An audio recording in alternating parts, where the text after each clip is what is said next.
Hello, everybody. Welcome. This is Lessons for Full Spectrum Humans, Level 2, Lesson 16. This class is all about sexuality, human sexuality, both healthy sexuality and unhealthy dynamics of what is going on interpersonally as on a planetary structure, interdimensionally on a larger planetary structure. So it's going to be a great class. It is definitely something that I would say is not for all ages. Most things that I create and share are totally family friendly, appropriate for all ages. I would say if you are a young person or if you're a parent watching with your children, you might just want to preview this or be there in order to make certain that you're talking about these. I don't want to be the person introducing these topics to your children or young people. So please, that's this is not a cautionary tale. It's actually, but it's actually a very wonderful class to be able to learn about this and to be able to talk about these things. But so we will be talking about not only sex, anatomical body parts, we'll also talk about intimacy, procreation, and also sexual abuse. So if any of those things are triggers or things that you don't wish to talk about or know about, then please skip this video, watch one of my other videos. Good. Okay. Let me just make sure that my notes are visible because I had just spent time pulling them up. And that way, yeah, I can look at them without having to have a problem and always be looking down. All right. So so in my original recording from 10 years ago at this point, part 1 is about healthy sexuality, and then part 2 is about unhealthy sexuality. And I will, of course, intersperse my opinions about unhealthy sexuality all throughout this presentation, including the times when I'm talking about the way that things are supposed to be. So let's start off with the idealized world of the way that human sexuality is supposed to be. Sexuality and reproduction are primarily associated with the red and orange chakras. Most of you guys are very familiar with what the chakras are and where they are located on the body, but I can squint and scroll and pull up a little something down here if I need to. Hold on a second. Too many distractions on my screen. Let me see if I can find something. Ah, great. Here, I'll do a little screen share for us.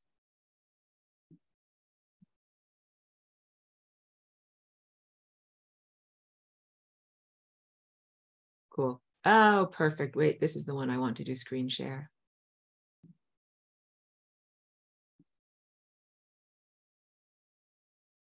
That's the one. Okay, so mostly, let me collapse this for privacy's sake. Mostly sexuality and this class, what we're talking about this area that is focused on the pelvis.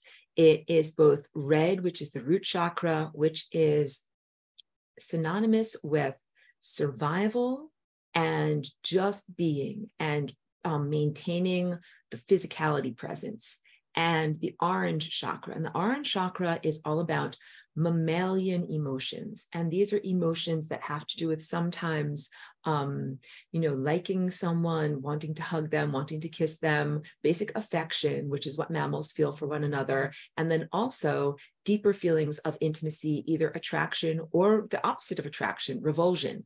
And orange is also the centers for joy and is a reservoir for creative life force energy that is at your sacrum. Your sacrum is right up above your your pants line on your back, right below your lumbar spine, at the very, very base of your pelvis. That is your sacrum. And sacrum and sacral and sacred have the same root word because it is a sacred divine energy center. And in our world, the sacred has become profane. These aspects of creative life force energy that are created by God in order to give us access to procreative power, like the capacity to make new stuff, make new cells in your body, make new other smaller little people, children, and also to generate and manifest and give birth to ideas, the imagination process.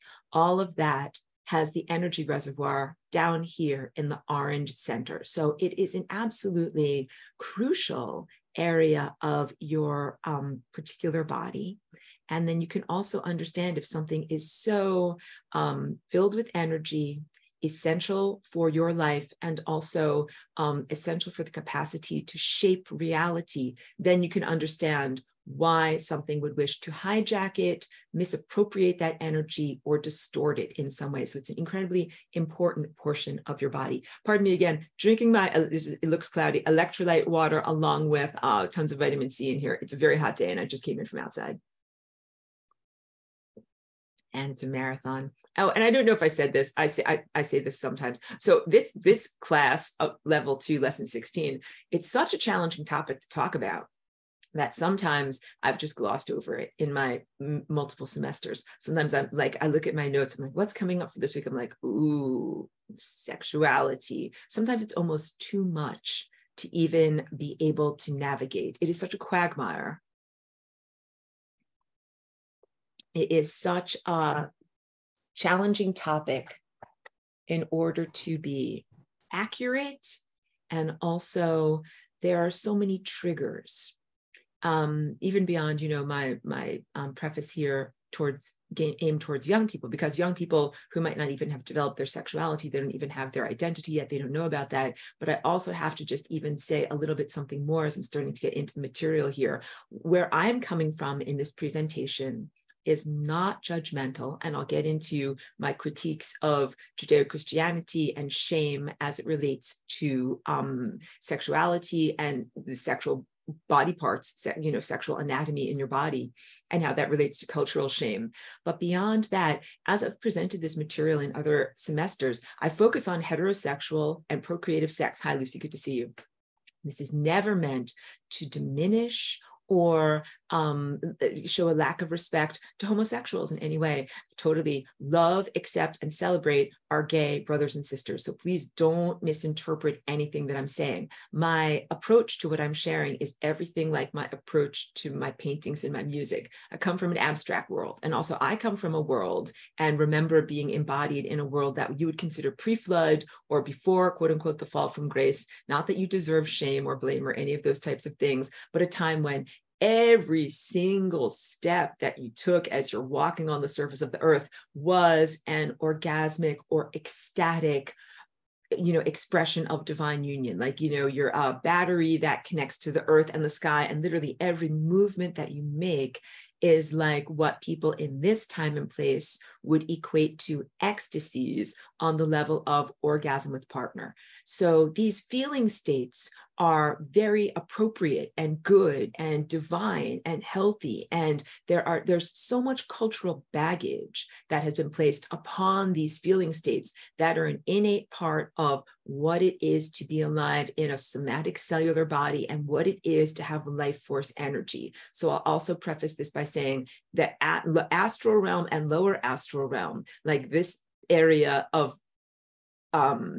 I don't even want to say consciousness or being or awareness, but whatever kind of stuck energies or emotional fragments are there, like they have no business with creative life force energy. They have no business with sexuality. So any astral entity that is like, hey, want to have hot astral sex with me, this is totally inappropriate, because sexuality is creative life force energy and it flows through the living. That's you and I. Remember, congratulations, you passed the audition. You have a body. You gestated successfully in the womb and you are here in a multicellular body. Congratulations. That's actually very, very good. And that means that you are a part of the flow of energy, of this ocean of energy that is creative life force. Those who are dead, kaput, they do not get access to creative life force energy. They either did their math homework wrong, or they might have been never alives.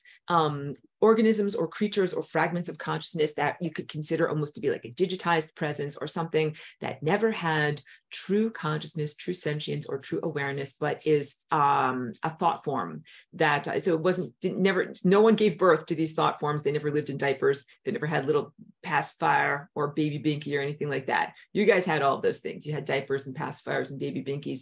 You're real people with real souls, and you are the ones who have, along with me, access to life force energy. So these thought forms that live in the lower astral, when we get into levels of unhealthy sexuality, that's when we get into the misappropriation of these sacred and divine energies. So back to the preface now on homosexuality.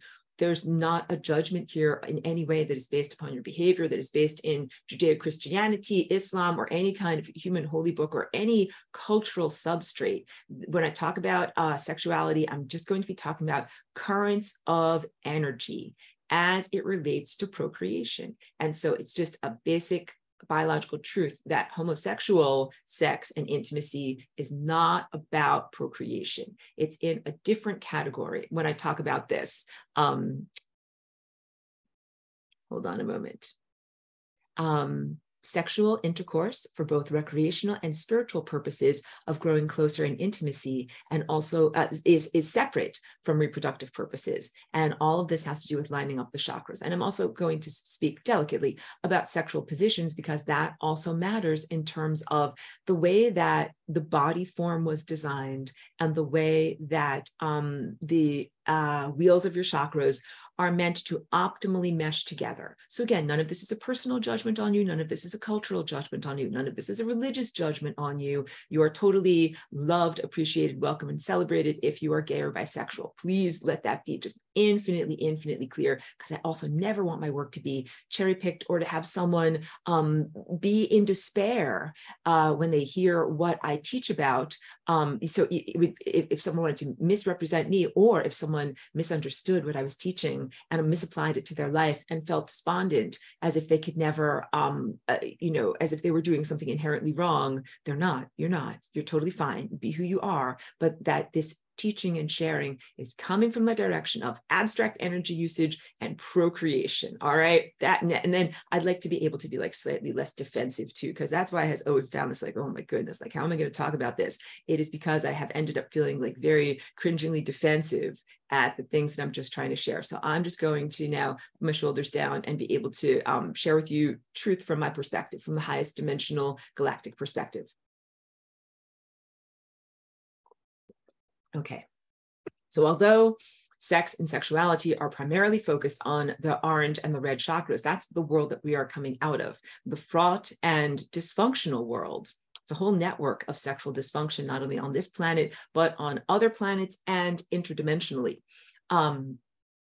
Really, all of the chakras need to be engaged in the practice of healthy sexuality as it is intended to be expressed. Again, remember the magical brochure that you read in coming here, the way that it's supposed to be. So everything about interacting before the physical act of intercourse is about lining up the chakras between partners and kind of finding a calibration. So a brief shout out, hat tip to the work of Dan Winter, who I think is a brilliant teacher in his own right, comes from the world of electrical engineering.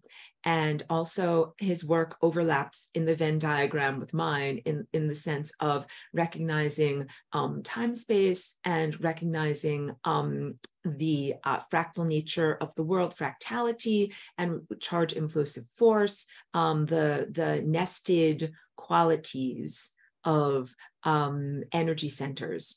And I bring him up because he has an amazing machine that is able to measure the heart coherence, like of your beating heart, and that the everybody has a unique heart signature too, like how fast it beats and in what rhythm. He said in one presentation that super athletes, like who have a resting heartbeat of 60 beats per minute or lower, it's actually very hard for them to find like intercourse partners and life partners, because their heartbeat is so unique. There's a very small group of candidates to be able to mesh with them. So that's just on that level, like interesting stuff to learn about. What really is supposed to happen in order in the, let's call it the brochure or the intended format for how human sexuality in this world was designed, was that every single aspect from the root chakra all the way up to the heart, which would be like the central fulcrum of your chakras, and then all the way up through the higher faculties, all of that is supposed to mesh together perfectly in this act, resulting in orgasm, which is this amazing like supernova of creative, explosive, and ecstatic energies. So everything that you're doing in relationship that precedes the actual physical intercourse is supposed to be about assessing a partner, seeing like how fast are their chakras moving, what's their rhythm, and about whether that is complementary to you in order to create new life. All of this is just about, like, I should turn on my piano, musicians jamming together. Like, hold on a second. Like, and I know that I play music and it doesn't show up in the recording because Zoom does things with the turning the microphone down, but I hope you can hear this. I am in the key of D. I don't know if you can hear that. And if I wanted to find a partner, make a baby with, be like, I'm also looking for someone in the key of D, or at least something that would be complementary to that, not a completely disharmonic approach. So, and then I'll talk a little bit about, I should just say it now. So I'm a walk-in, came here over 20 years ago. And when I first came here and started to really be submerged in human culture and interact with people, I started to learn about sexuality in this time and place. I went to a person's house, was eating a meal with them. They were like, let's put on TV while we eat our meal. And they put on a show called Sex in the City. I think you remember this show. It's like kind of from a long time ago, about these kind of bon vivants, these, young women, some older women, that kind of have all of these sexual adventures in New York City. And as I was watching the show, initially I thought like, oh, like this is a farce. I couldn't believe that it had some level of accuracy. You understand? I thought that it was meant to be like an inverted comedy about what not to do with your sexuality, because in that show, what is normative in some levels of human culture in this time place is people would first have sex and then later learn about one another. Be like, what's your job? Like, now that we've had sex, what's your job? And what are your hopes and dreams about reality? And do you believe in God? And all of that stuff would be secondary to the physical act, which was primary.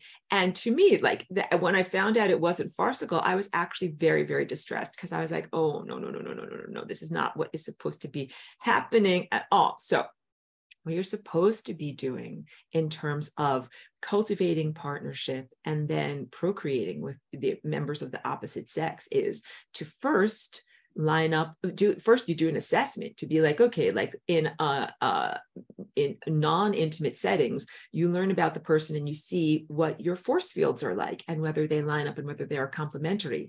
And that, hey, Adam, good to see you. Thank you for tuning in. That is actually what dancing, like formal partner dancing, was intended to be like in this world. So now in the 20th century, especially post-World War II, 20th century, many, many dances do not involve two people either facing each other face to face or holding hands or holding their spine and, being in relation to one another. We have like the dances of the 1950s and 1960s. So, the twist, the Watusi, the swim, and then punk rock dancing, and then disco dancing, like all of these things, they are not about facing your partner and then seeing what the feeling feels like to be in their energy field. But if we go back to, let's say, like the early 1900s or the 1800s or even the 1700s, when people would go to a ball and there was this whole formal sense of having a dance card and seeing if you could have a suitor. And then, because most of the people were chaperoned in their lives and males and females couldn't meet and interact and really feel each other, dancing was one way for you to, in a non-sexual way, make an assessment of another person. Like, what are their moves like? What does it feel like to be in their energy field? What does it feel like to be close to them? What does it feel like to be moving with them? Kind of like I was telling you about Dan Winter, do the heart rates match? But if you're not just matching up your heart rates, you need to match up everything: physicality presence, emotional presence, intellectual presence. That was a big thing. Like in the Sex and the City show, they were like, oh yeah, the sex is great, but the guy's a total bonehead. He's not intelligent. I totally can't have a conversation with him. Like, it is not a fruitful relationship. that means that it's really only on a certain level. That doesn't connect on every level. Yes, on the heart level, on the level of true love, true acceptance, but then also on the level of authenticity. When you start to get to the higher senses, and this is where I come from in the galactic world, you get to these levels of authenticity and pure truth. There's no such thing as a lie, especially when you start to see with insight. And I can read you like a book. I know what's going on. Like, you don't have to say anything. I actually know what's going on. And lying is, fruitless and nonsensical and even a little bit immature. And I have this written down in my notes that I think is really a good way of saying it. This is about communication, is about authenticity, which again, in the unfunny farce of Sex and the City, it's kind of like everybody lies. They lie to each other about whether they love each other. They lie to each other about whether they had orgasms. They're like, I love you. Well, I love you in that color, like I love you in that sweater. They can't say I love you.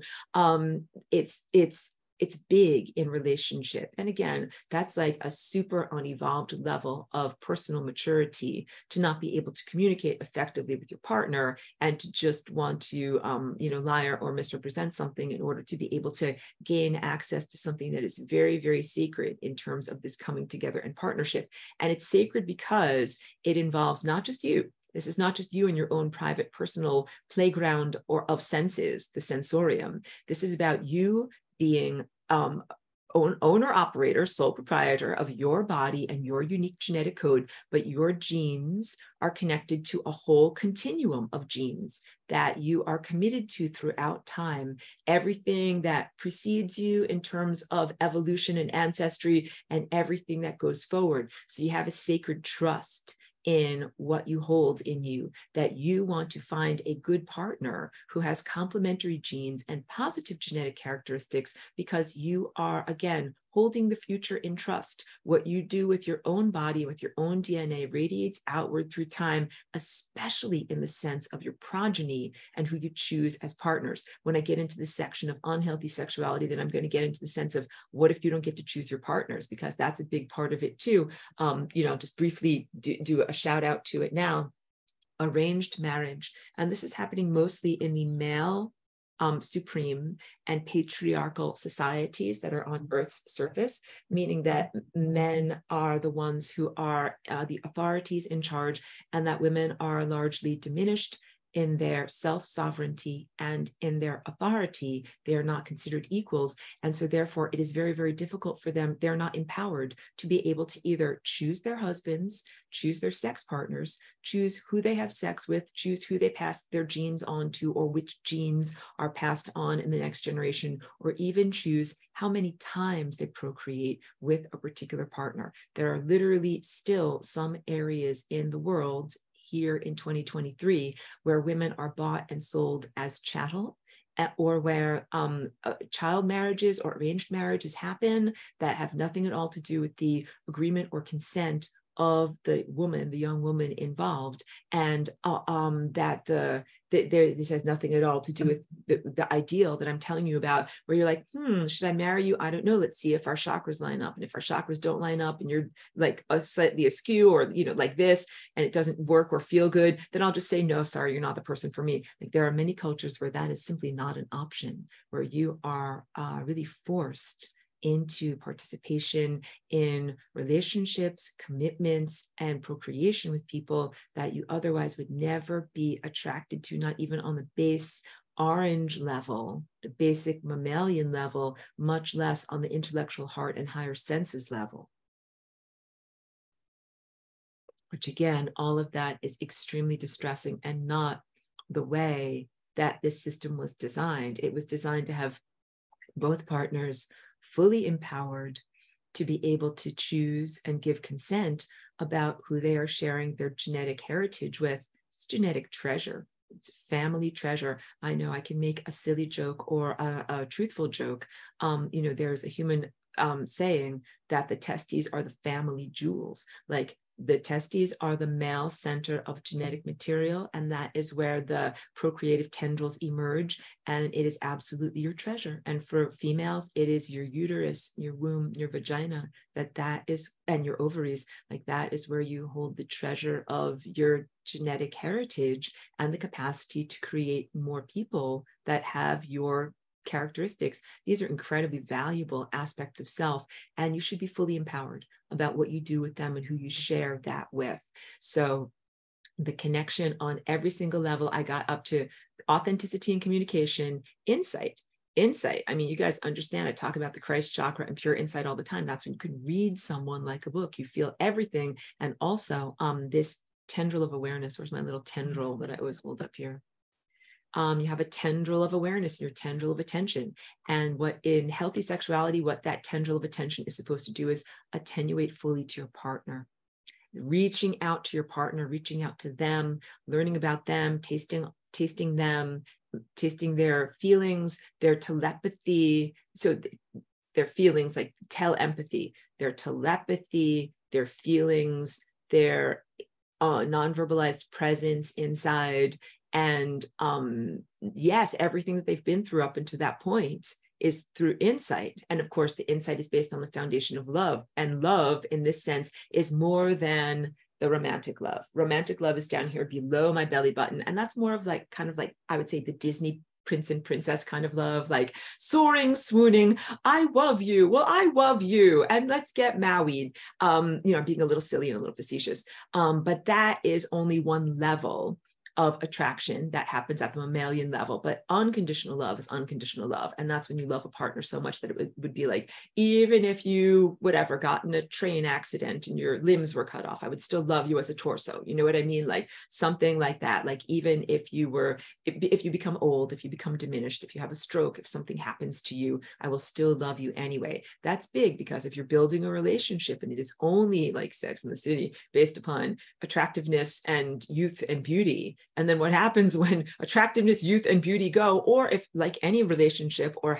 people face health struggles, people age and change, what happens then if a person only falls in love with youth and beauty? And that's really just, like I said, the swooning Disney type of attraction to a partner that is not long lasting. And then you can start to see like, oh, so it looks kind of like people in this society are programmed for extremely ill-conceived, ill-considered, and short-lived relationships. Ding, ding, ding, ding, ding. And in part 2, I'll talk all about like how the moon influences that, and that the moon is an artificial structure, and that none of this is the way it's actually supposed to be according to the brochure.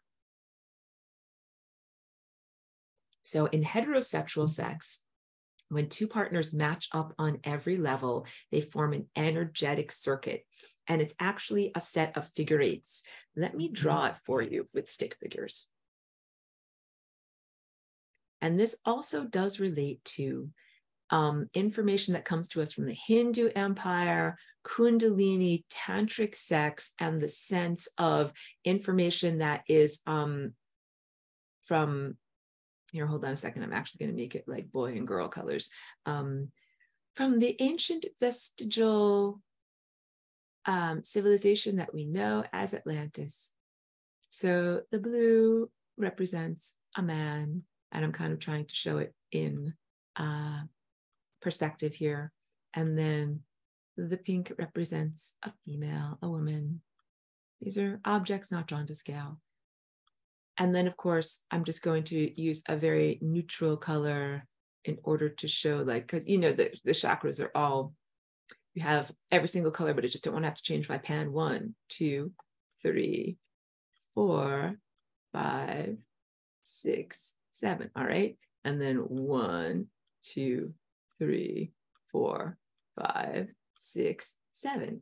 Totally not accurate except in the number, because I just want to show you the energy flow. So if this, you know, the person is in profile, like their nose is pointing this way and this person's nose is pointing this way. All right. Just now they look like birds. I have to get rid of this.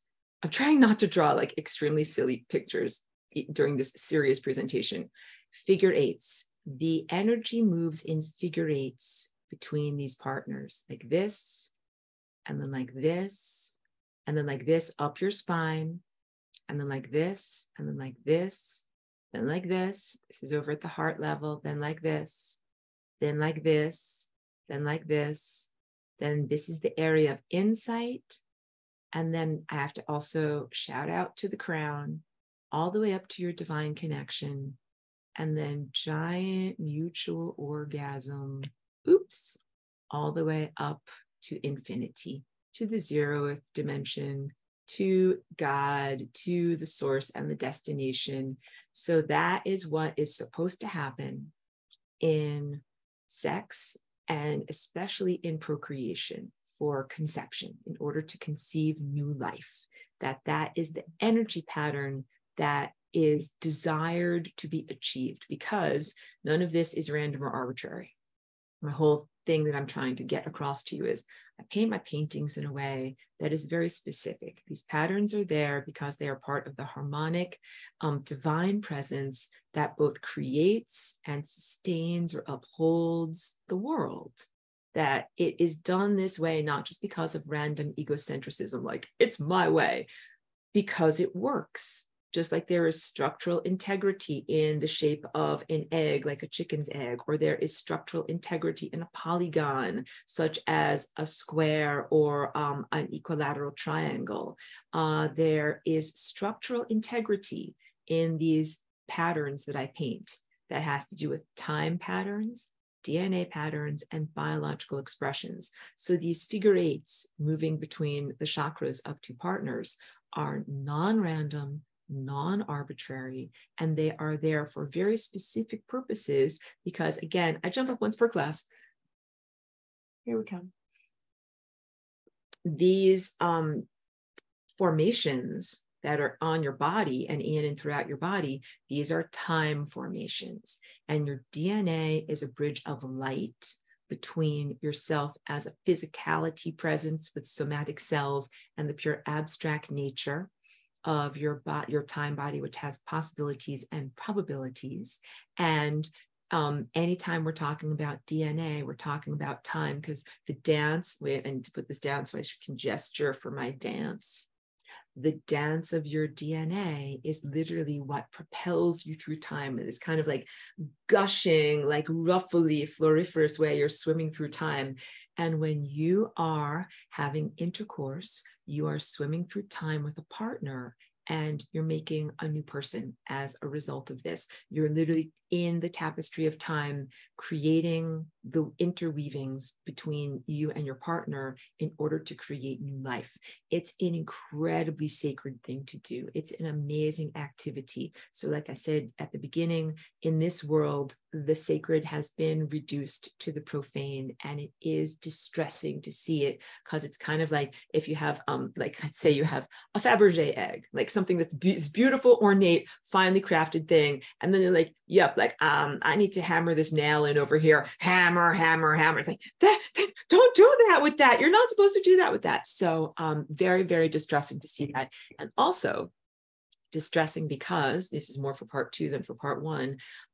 If this is an orange chakra, and let's say it's all destabilized and wibbly wobbly because of the experiences of the experiencer and the way that the Fabergé egg has been used, this is not just a discrete contextless chakra. This is connected to an entire network, not only of that which has been in the past, in antiquity, and what will be in the future, but what is here in the present now. You're on a connected network. Best analogy, the internet, even though we have like lots of firewalls and things like that now. But what people do on the internet is connected. It all connects to one another. Your DNA is a genetic antenna. You're not just swimming around in your own private kiddie pool. What you do in your own life and with your own body really touches on everybody else and radiates outward to everybody else. I have been so distressed by what I can perceive through my telepathic empathy, telepathy here, especially on the orange chakra. Like, I choose not to participate. That not only is I have a different mission here in terms of not to procreate in these physical bodies, but to transform a physical body container and teach through example about what ascension is, but also through lateral gene transfer, which is horizontal gene transfer. I am lasagna-ing and playing my music. Wait, lasagna music.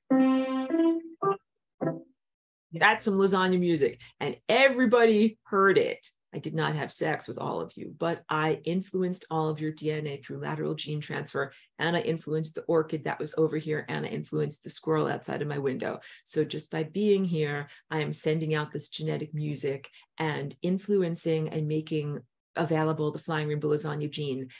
different than if I said, my job is to come to Earth, get a female Earth body, find an Earth husband, have an Earth child, a human progeny child with my genetics in it. And then that child will go on to have more babies, more babies, more babies. And in then 10 or 100 or 1,000,000 or 20,000 generations, then the flying rainbow lasagna will be a genetic influence in the entirety of the human substrate, but of course not for orchids or squirrels or anything like that. So you can see, like, not only is that less efficient, takes a much longer amount of time, but also the flying rainbow lasagna is for any toroidal object structure, including the planet herself, not merely for humans. So there are many different reasons why I am not involved in procreative intimacy, and also the dysfunction of the orange chakra network is completely distasteful to me.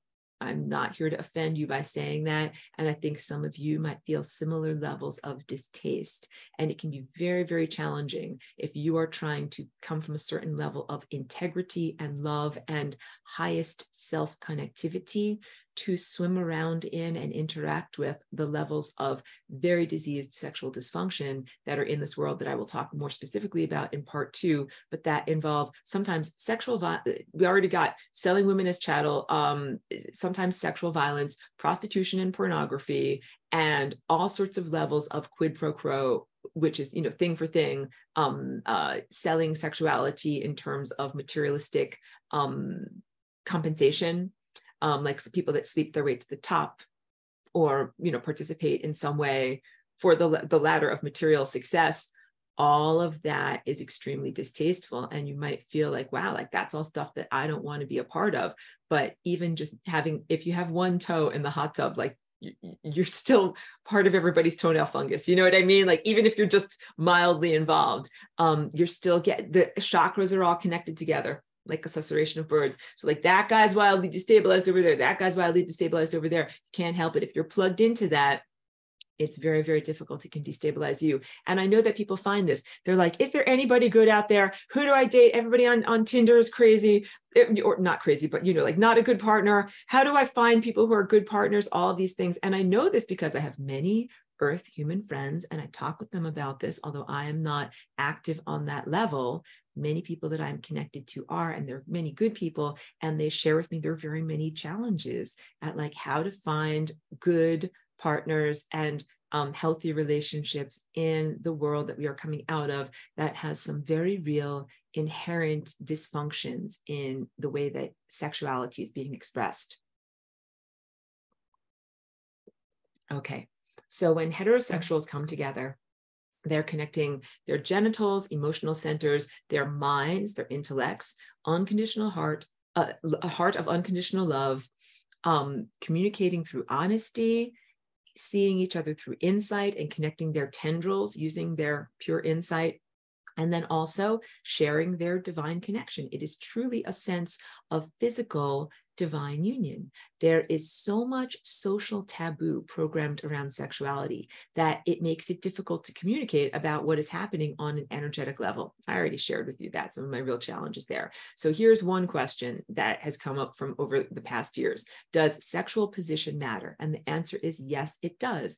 This is just exactly like if you have, like any kind of electronics that takes batteries, there's the anode and the cathode, like a plus and the minus, like this goes in here like this, and this goes in here like this. And if you don't fit the batteries in there properly, you will either fry your electronics or it just won't work properly. So think of it like that, all right? That there's a very, very energetic answer as to why humans are designed to have sex in a particular way, but not in all of these other highly creative, sometimes acrobatic, contortionist ways that humans have invented in these levels of sexual dysfunction. I will get more into this. So yes, when partners face each other, there's a different experience of intimacy when not only do the chakras line up harmonically and harmoniously, but partners can also see each other's faces and their facial expressions, because what is happening during that moment of coming together, it's like an incredible moment of openness. And it really means something if you're looking at someone else's face and staring into their eyes and having that experience of bonding with them, as opposed to impersonal sex, which is part of the dysfunctional orange chakra stuff that's going on here, where people are attempting to have sex, which is the ultimate act of intimacy, but not actually bond or share or come together, which again is mind-blowingly inverted to me, because that's like saying, I want to paint stuff with a paintbrush, but I don't want to actually like have any paint anywhere. Like, you can't do that. Do you understand? Like, the inherent definition of sexuality is intimacy, bonding, and coming together. And there's no way to avoid that. So I guess the synopsis is sex in the city and some of these other, lighthearted, farcical expressions. They look at sex as just like something that doesn't cause energetic sharing and bonding. It absolutely causes energetic sharing and bonding. So casual sex causes strong bonds. So does non-consensual sex, sexual violence, which is what rape is, and violations such as sexual abuse. These all cause bonds to happen between the participants, and they are often not welcome bonds if it's not between consensual partners. And even in casual sex, that they can often be undesired bonds. And then in the world of casual sex, people can have hundreds of undesired bonds, and then the bonds are also exponential because you bond to your casual sex partner and then all of the other casual sex partners that they have. So if you think about New York City or different university campuses or other places where casual sex just seems to be a cultural norm for what people are doing. And they think that as long as a barrier is used for protection from pregnancy or microbes, they think like that, as long as I protected myself from sperm and microbes, I'm okay. But there is not an energetic protection that is being made between the two people, because you know what? There's really no way to be able to have this ultimate bonding and coming together, but just not bond and come together. That doesn't really happen. So there's a huge amount of bonding that happens in the moment of intercourse. And then that also is something that is subverted in pornography and prostitution and sex for pay, that things get bonded that you don't want to have bonding together. I want to make some kind of joke about super glue, like when you're, trying to make something, I'm trying to glue the vase together, but you end up having other things that get bonded. That's not what you want. So ideally, as in meditation, when I talk to you about sun gazing, the tongue placement that is on the roof of your mouth helps to complete the energetic circuit of your chakras so that you can do beautiful, divine, loving partnership with the sun, which again is totally loving and consensual and respectful. It is about reality manifestation and reality creation. The tongue-to-tongue kissing between partners is part of the energy circuit, a full unbroken circle. So when you go back to my whiteboard with my little stick figures here, so I didn't want to make these people look like birds, but when you have them kissing with their tongues in a way that it matches, like this person's tongue over here is able to be touching this person's tongue over here, then that is part of the bond. And then you also have the bond that is over here at this level, the level of the genitals.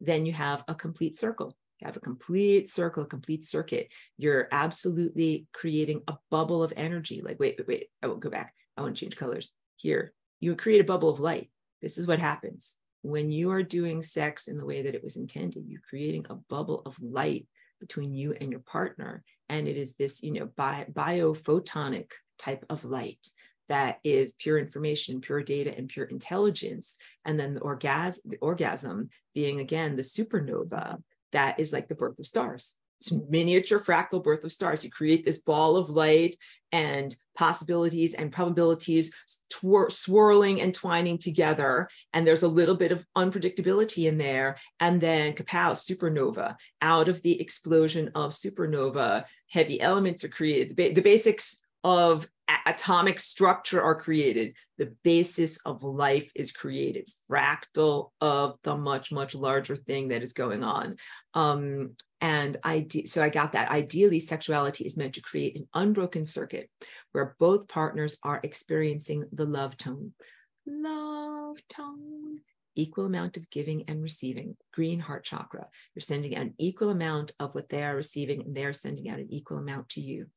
so, so, so different than the cultural normative, even to the slang about what sexuality is here. So I came here as a super total innocent, even just like, you know, like little children come here, they're like naked baby angels. They don't know anything about sexuality. They don't know that they have to protect themselves from predators. We as mature adults must protect them and also give them the tools to know about what they're navigating through. I had no comprehension about that. I had no tools for protecting myself or navigating. I had no sense of how perilous the world of sexual predation, predatory nature of some people in this world are.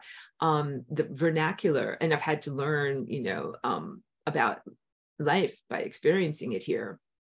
The vernacular of what people call sexuality, I'm going to use some bad language here. So if there are no children present, if I did my job right in the intros, getting screwed. Somebody is getting screwed. That means being exploited, getting fucked. That is not a good thing. When you get fucked over, that means somebody took your stuff and didn't pay you for it or give you equal in exchange. It's the antithesis of love. And even though in the higher dimensions, we do not commodify sex or sexuality or energy at all, or energy exchange at all, or creative life force energy, here in the biological realm, as you are procreating and as you are living your life and as you're doing everything, the love tone is behaviorally exemplified by an equal giving and receiving. And that's in anything, a business partnership. If you get screwed in a business partnership, that means that you made no money, somebody else made a lot of money. And if you get screwed in your relationship, your romantic relationships, it means that your partner got off and you didn't. And then I had to learn not to be indelicate about this, but, you know, I'm always talking about like, yes, this divine coming together, the supernova, and then the orgasm, mutual orgasm, that some people actually have sex and there's not mutual orgasm. That's like, for like one guy's going to have a lot of orgasm and then the other guy's like not, or one partner, I should say, to make it neutral. One partner has big, giant, explosive orgasm and feels wonderful and gets all the creative energy. And then one partner, kaput, they don't get anything. And that is draining. So the idea that one person is drained and one person is energized, super out of balance, not the way that it is supposed to be. You're supposed to be sharing energy equally, and then you're supposed to be culminating in something larger. And just as a brief aside, it's not in my notes, but it has to be addressed culturally. That also relates and proliferates through relationships in terms of finances. Who is earning money, who has access to the money in the relationship, as many procreative couples live together, married people making babies live together, non-married partners who have made babies live together and co-parent, people who have no intention of making babies, but are having sex and doing the bonding live together. So the question is, who is earning money? Who is paying the rent? How much of the rent is being paid? Who is paying the bills? Who is burdened with these responsibilities? Is it equal? Is it exploitive? Is one person getting more and is one person receiving less? There's hugely out of balance dynamics in the way that these energetic imbalances in the act of intimacy percolate through into social dynamics.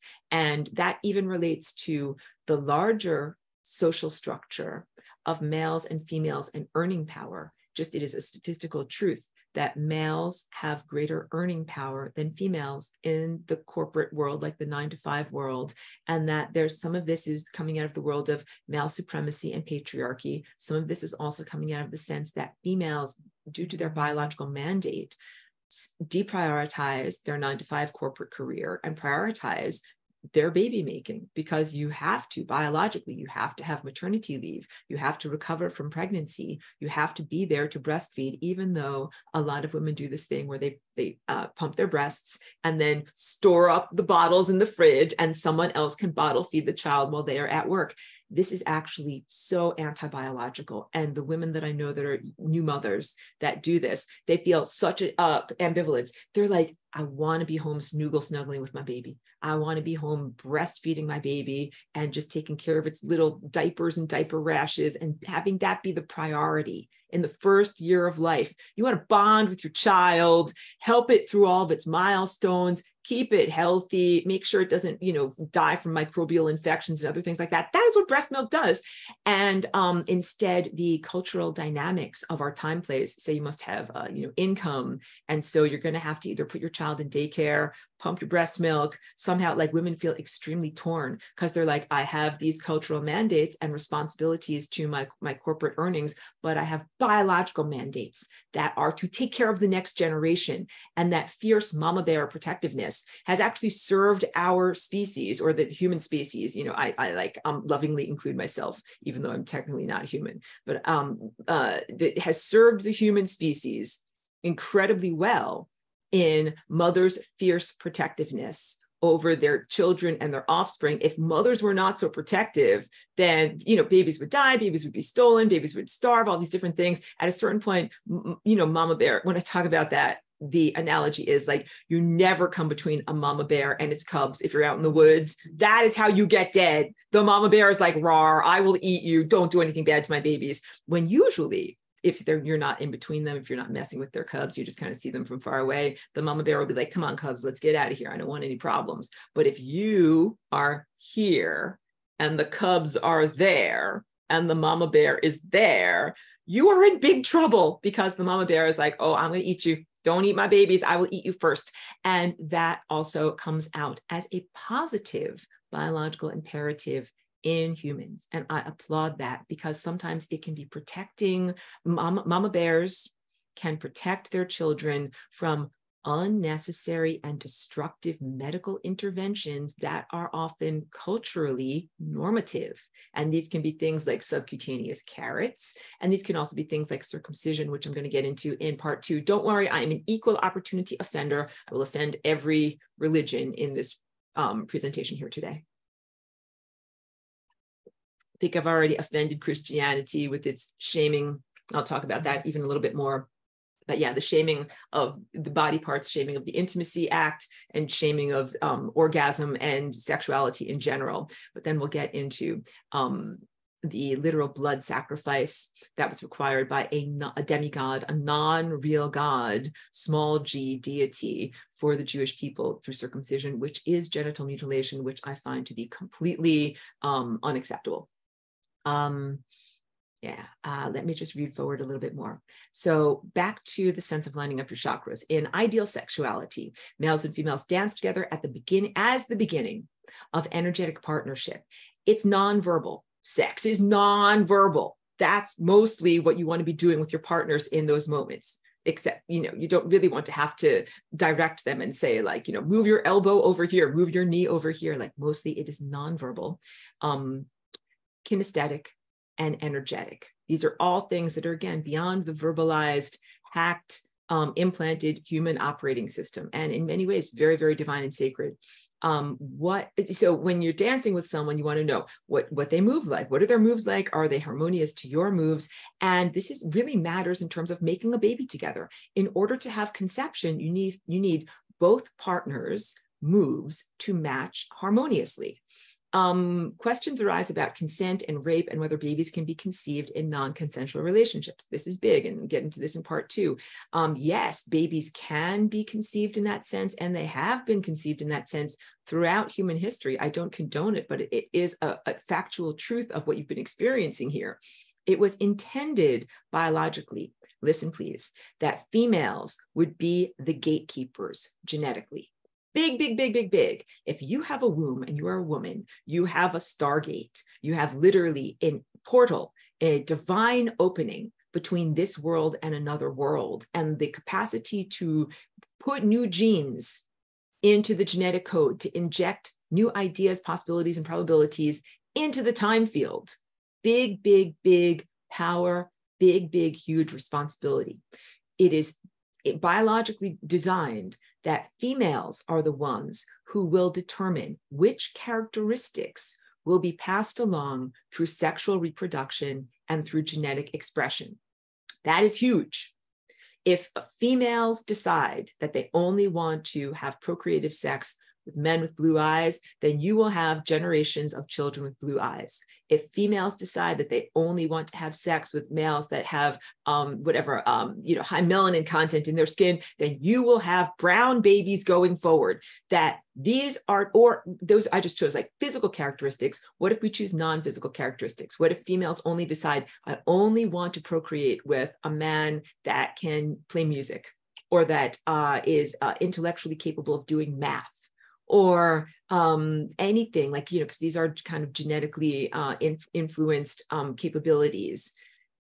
Anything that women choose that they are saying those are the characteristics of an ideal mate, these are non-arbitrary choices, ideally, that are really making, they are shaping the future of future generations of humanity. Because if you're only going to have sex with musicians, then it means you will have a very musical future. What if you're like, I will only have sex with very violent people? You will have violent children and violent societies going forward. But oftentimes females don't choose to have sex with violent partners.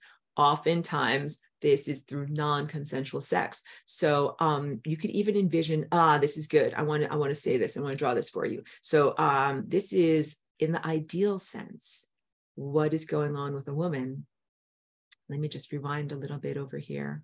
I'll draw it like this, in the color pink, for girls are pink.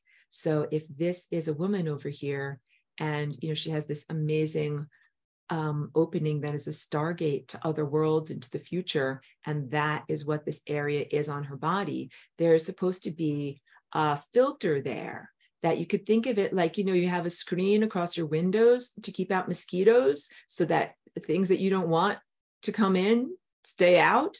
But if there is some aspect of abuse, some aspect of non-consensual crossing of boundaries involving the erogenous zones, especially in childhood, it's like you get a hole in your screen. And here I am drawing like, oh, the window screen now has a hole in it. And then that means that mosquitoes can fly inward and they aren't necessarily kept outward. I'll read it from my notes because I think I said it way better in my actual notes. So, the protective filter in place is the deciding factor, determining who is going to father the child, what characteristics will be passed on genetically and come forth in the next generation. And this is essential or vital because it determines the entire direction that the species is going to take. The filter is part of your red chakra, and it is like a whirling energy field. It is like a whirling vortex. And that, I'll speak about this in part 2 of this, that when there is sexual abuse, I call it having a broken no. Not having a broken nose, having a broken no. That, and this happens for both males and females because unfortunately sexual abuse is like non-gender specific. So lots of people get abused and it's not acceptable for any gender. When it happens to a female who is supposed to be the genetic gatekeeper, what they learn is that they didn't get a chance to say no. They weren't, or their no was not respected. They were not allowed to say no to either an inappropriate sexual partner, a stranger, a family member, a teacher, clergy, or whoever violated them. And that is a deep internalization that you can say no, but it happens anyway. And then when there's the broken screen, the broken window screen, then inappropriate sexual partners come in through the broken window screen. And if any of you have ever had a friend or someone in your life, or if this has happened to you, you might have wondered, like, why does that person keep on repeating the same mistakes in every relationship? Why do they keep on allowing in these guys that are not good for them? I'm talking about like in heterosexual relationships, and we'll get to homosexuality and other things too. But just like you look at some women and you're like, oh, like another loser, like, why is she with that guy? Why is she with that guy? And sometimes the answer is, does not have the capacity to say no. The capacity to say no was broken in early childhood, and that they didn't have that ability to uphold that boundary. It is not like a permanence, doesn't have to be a permanent problem. You can do soul retrieval and healing on very, very deep levels in order to reclaim your sovereignty and not have that problem anymore, and then be able to say, no, I'm not interested in you as a partner. No, get away from me, get the F away from me, stay away from me forever. Or no, I prefer this person over here instead. So very, very big to be able to navigate the world of sexuality, mating, and dating. If you lack the capacity to say no, then it means you end up having to eat whatever gets on your plate, which is not a good system in life, because there will be many, many unpalatable things that end up on a person's plate. And it's almost as if the woman is totally not in charge of the steering wheel of her procreation and creative life force energy. And that's completely the antithesis. So if you want to know, this is also like, vote for me, vote for Aurora as being in charge of everything. If I were in charge of everything, because people ask me sometimes about really difficult topics like abortion and things like that. If you ask me, you need to completely restructure everything about your social dynamics and procreative dynamics in this world. This is not, to me, just a single contextless issue where you want to know about whether something is legal or whether it's right or wrong to be able to terminate a pregnancy. This has everything to do with female empowerment, about who women are choosing to become pregnant with. They have to be able to make a choice. They have to be able to say no if they don't want to choose a particular partner or to have sex or to procreate at that time. And then also changing the social dynamics so that women are not disempowered, staying home by, economically disempowered by staying home and following their biological imperative. On the plus side, I applaud moms who stay home and breastfeed. Yeah. But on the downside, you're staying home and breastfeeding and you're not earning a dollar. Remember the chomping cigar guy? Hey, kid, get a job. That, you ain't earning money by doing that for the most part. And that is hugely disempowering in this world of commodification, and where you need money in order to be able to live. So then women end up being disempowered. They have all of the biological responsibility of having to be caregiver for their children and raise their children, first biologically in terms of breastfeeding and taking care of them on a body level, and then later on an emotional level and educational socializing level, but then not being empowered with finances to be able to sustain themselves. And this is when you then get the idea of females who get into relationships with males strictly in order to find financial security. I am not judging anyone on this. I am saying the entire system of doing this needs to be recalibrated, because women should never have to choose to be in a relationship with a man simply for financial stability. And many couples talk about this. They say it is just too expensive to live on your own. Like a 1-bedroom apartment, like that's going to cost whatever, $1,500 a month. Like you're going to have to live with a partner and split the costs. And many people do not live with platonic roommates or housemates. Many people live with sex partners, and they end up procreating with them just as a sense of sharing the finances. And none of this is about the ideal of divine co-creative partnership, choosing to procreate, choosing who your partner is, being empowered. So the reason why many women terminate a pregnancy in abortion is because they don't have the financial resources to be able to sustain themselves and sustain their child going forward. And they might not even have assistance from the male partner in their life. And that is very, very big. That needs to be recalibrated far, far, far beyond whatever is your legislation in your country or your locality, or, about this very difficult topic, far beyond religious judgment and like stark pronouncements, like this is allowed and this is not allowed. If you support and celebrate women, who are pregnant, having their babies, then what you really need to do is empower women financially, but not say, okay, great, you just had your baby like 3 weeks ago. Your body is still totally recovering from the very, very real difficulties and birth traumas that women go through, and hormonal changes and shifts and all these things. And I already talked to you about breastfeeding. Now go back to work, and now work and do all those things. And then you can, call the daycare and see if your baby is okay. None of that works. None of that works. None of that works. So there has to be a way for women who are focusing on the primacy of their biological mandate and taking care of their children to earn money. And of course, I'm very big on like having your own business, having an at-home business, being a female boss, and creating things like that. We need to have much, much more in terms of shifting our social dynamics so that women are supported in their resources to be able to care for their babies. In fact, I would say that women should have most of the resources. Instead of the male supremacy world, I would much rather have women have the resources, because women are in charge of taking care of their families, and that is what should be prioritized in our world. Again, this is like the vote for Aurora. I'm off my platform now. I'm stepping down from the soapbox, but those are the things that need to shift in this world from my admittedly cultural outsider viewpoint in order to heal what is going on. It's it's beyond legislation, and it's beyond simply a mandate to say, well, if you're a woman, like keep that baby. We want you to keep that baby. It's like, okay, that's great, but this is how much a baby actually costs. And then how am I going to work at my job? And then I don't want to send my baby to daycare. And how am I going to do all these different things? So now I can actually sense telepathically where you guys are going. Like, well, what did women used to do? They used to have like a little baby bunting, you know what I mean? Like strap their baby to their front or strap the baby to their back, do the things that they do, that you are able to do with your baby on your back. And then, you're able to care for your baby and diaper them, breastfeed them while you're doing all these things. But it's like, can you imagine walking around with your baby strapped to your back while you're like at your corporate job as a banker? Like, probably not.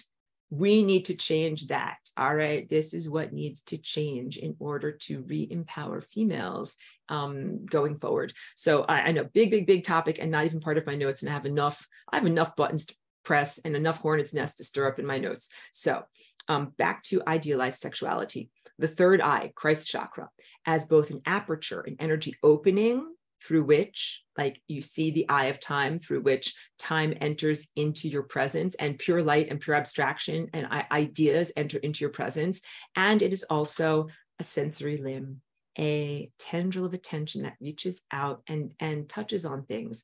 And it's also your imagination, your idea factory that you use in order to make things happen. Anything that we are thinking about with our third eye, we are attenuating towards, we are moving towards and drawing towards. And this is meant to be an aspect of sexuality and reproduction in the direction that it reaches out and with whom it attenuates. So whatever you're thinking of is sexuality or projecting your sexual ideas and feelings upon, you are attenuating to that individual. And mostly in these presentations, I joke, like people thinking of some pinup girl like Marilyn Monroe or something like that. If you are envisioning Marilyn Monroe while you're with your partner or while you're having an orgasm, you're sending out your tendrils to this, dead Hollywood star, not the person that you're actually with. So in healthy human sexuality, that is part of the process of conception. You reach out with the attenuation that also interacts with the energy tendrils that are part of both male and female genitalia.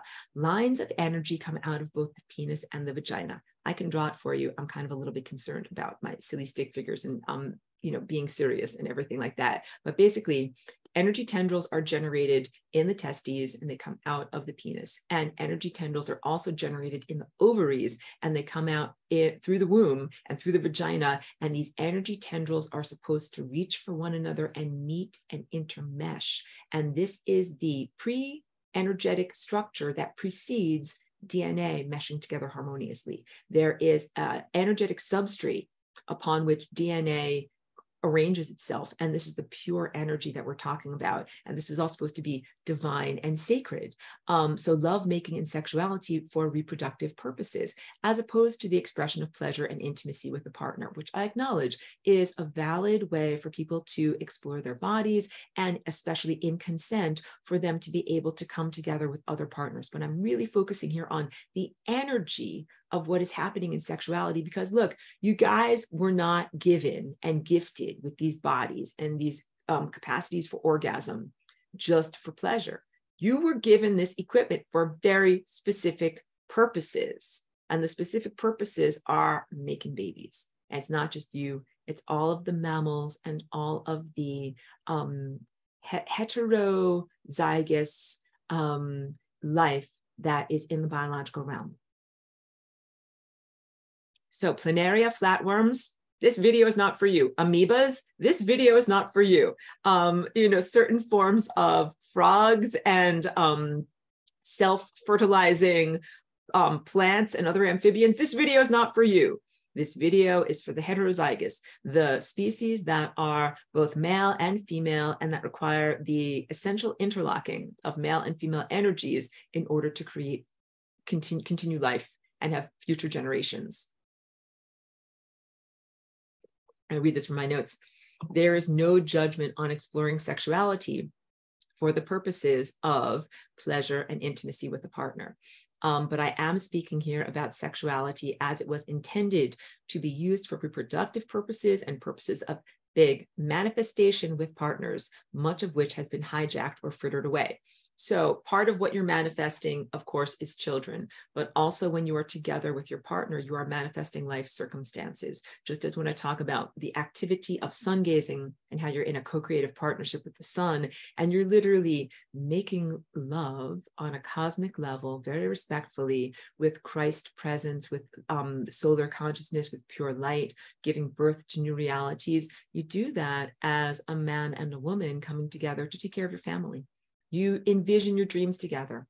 This is what lovemaking is about. And sometimes those dreams involve children, and sometimes those dreams involve building a business together, or sailing around the world together, or whatever's the fulfillment of your dreams. Your imagination and your connection to time and your Christ chakra are connecting with your partner, and you're supposed to be building your life together because you have this new baby that is a new life that you have to take care of. So you're supposed to be generating a whole life together. It is a whole generative activity that involves part of it making the baby, but then part of it making a home for the baby. In males, okay, I already talked about this. The testes are the source of life energy and where the reproductive materials are created and where the tendrils grow out of. And for females, it's the ovaries. And then of course, the tendrils come out of the uterus.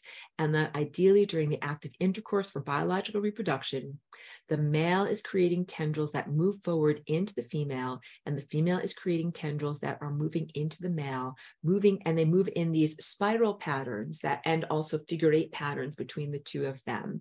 And they intertwine with each other. The tendrils act as guidance. So first you need to comprehend that the likelihood, statistical probabilistic likelihood of actually conceiving a child is so minimal that if you ever thought like, is God real? Does God really exist? Blah, blah, blah. Is God just a human construct? Any of these things, just look at conception, and conception not only in humans, conception in mammals, conception in amphibians, even plants like male female plants that are making new seeds.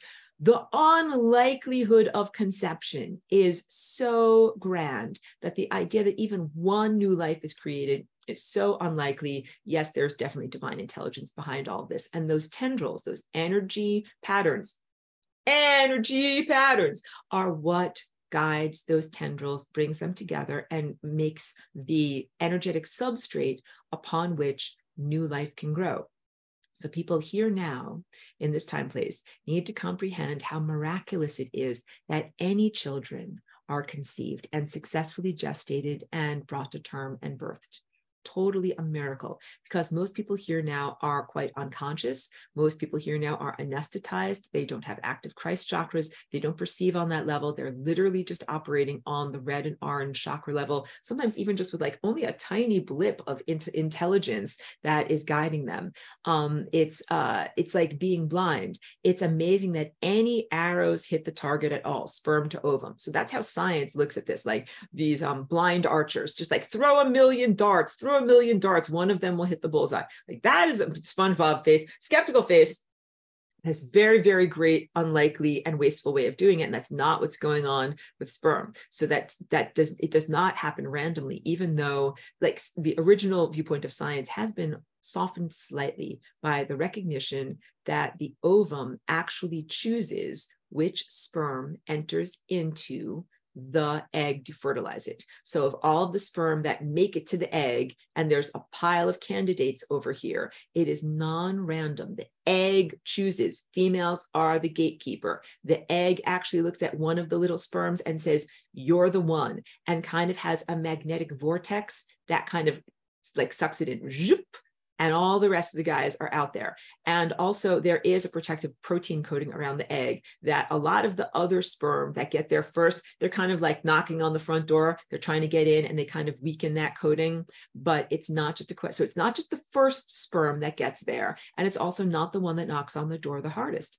The egg really makes a conscious choice about, out of these candidates, who is going to be the winner in terms of the genetic procreative lottery and be able to pass on their genes and their characteristics and their ancestry. And this is big stuff because I'm going to get into the negative stuff about hijacking of ancestry, but everybody wants to hijack the genetic code. And in truth, say this to you guys, AI is small potatoes.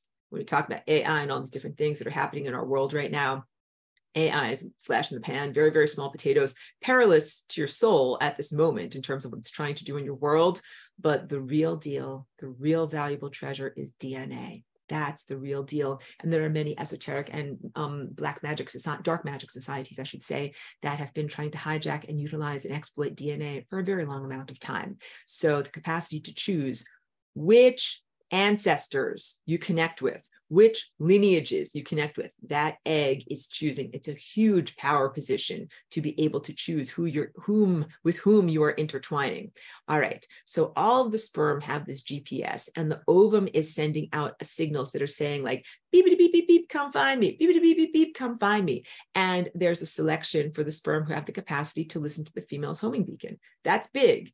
Who has their inner antenna? Who has their Christ chakra operational? Because some of those sperm are like, they're going in the wrong direction. They're going over here. They're swimming around in circles. They don't know what they're doing. You don't want those sperm. You want the sperm that actually can hear you and listens and tunes in on you and comes and finds you. So this is relates to the biological imperatives that are happening in your genetic material, your sperm and your ovum, relate to behavioralisms at the level of males and females in culture. Females tend to stay home or stay in one place and they say, come find me. And males tend to say, I don't know what's out there, but I have a burning desire to leap forward and find something. They're like, I need to adventure. I'm going to sail around the world. I'm going to do this. I'm going to, go blah, blah, blah, go someplace. And these are biological imperatives that are expressed as behavioralisms. And now in our world, in this here now, it is similar to how people behave at a bar in human mating rituals. So when women tend to be sitting at the bar, looking alluring, drinking their drink or whatever it is, and wait for the males to approach them. And this is, of course, also programmed back into, I told you, the cotillion, the 1800s, where the ladies simply like, had a fan. They just fanned themselves and were like waiting there. And then the gentleman would come up to them and say, would you like a dance? You say, yes. That is totally the larger fractal of what is happening at the smaller biological substrate.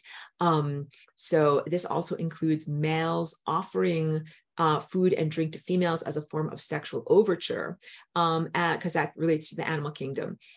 So it relates to biology because in the biological world, females are a bit more vulnerable because of our estrogen.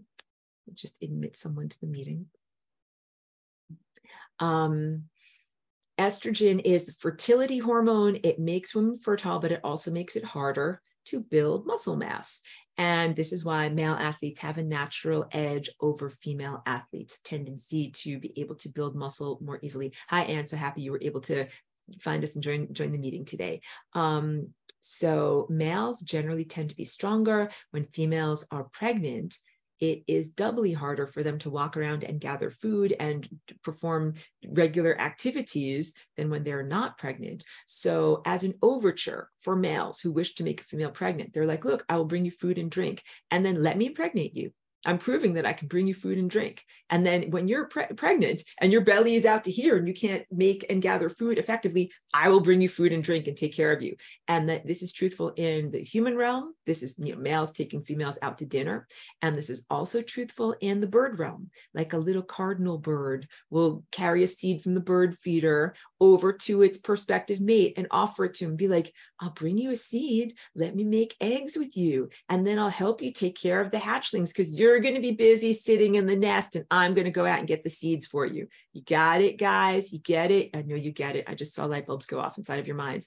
So again, how does a male get through the filter of female discernment? And this is one of the ways that males have to behaviorally demonstrate. Again, females as the gatekeepers determining which genetic characteristics the offspring of the next generation carry. When babies are conceived through forced sexual contact, such as rape, incest, or forced marriage, it is not ideal because there's been no discernment in the characteristics of the father. Now you can understand how some violent or crap characteristics can be passed down to the next generation because the woman literally didn't have a choice about it.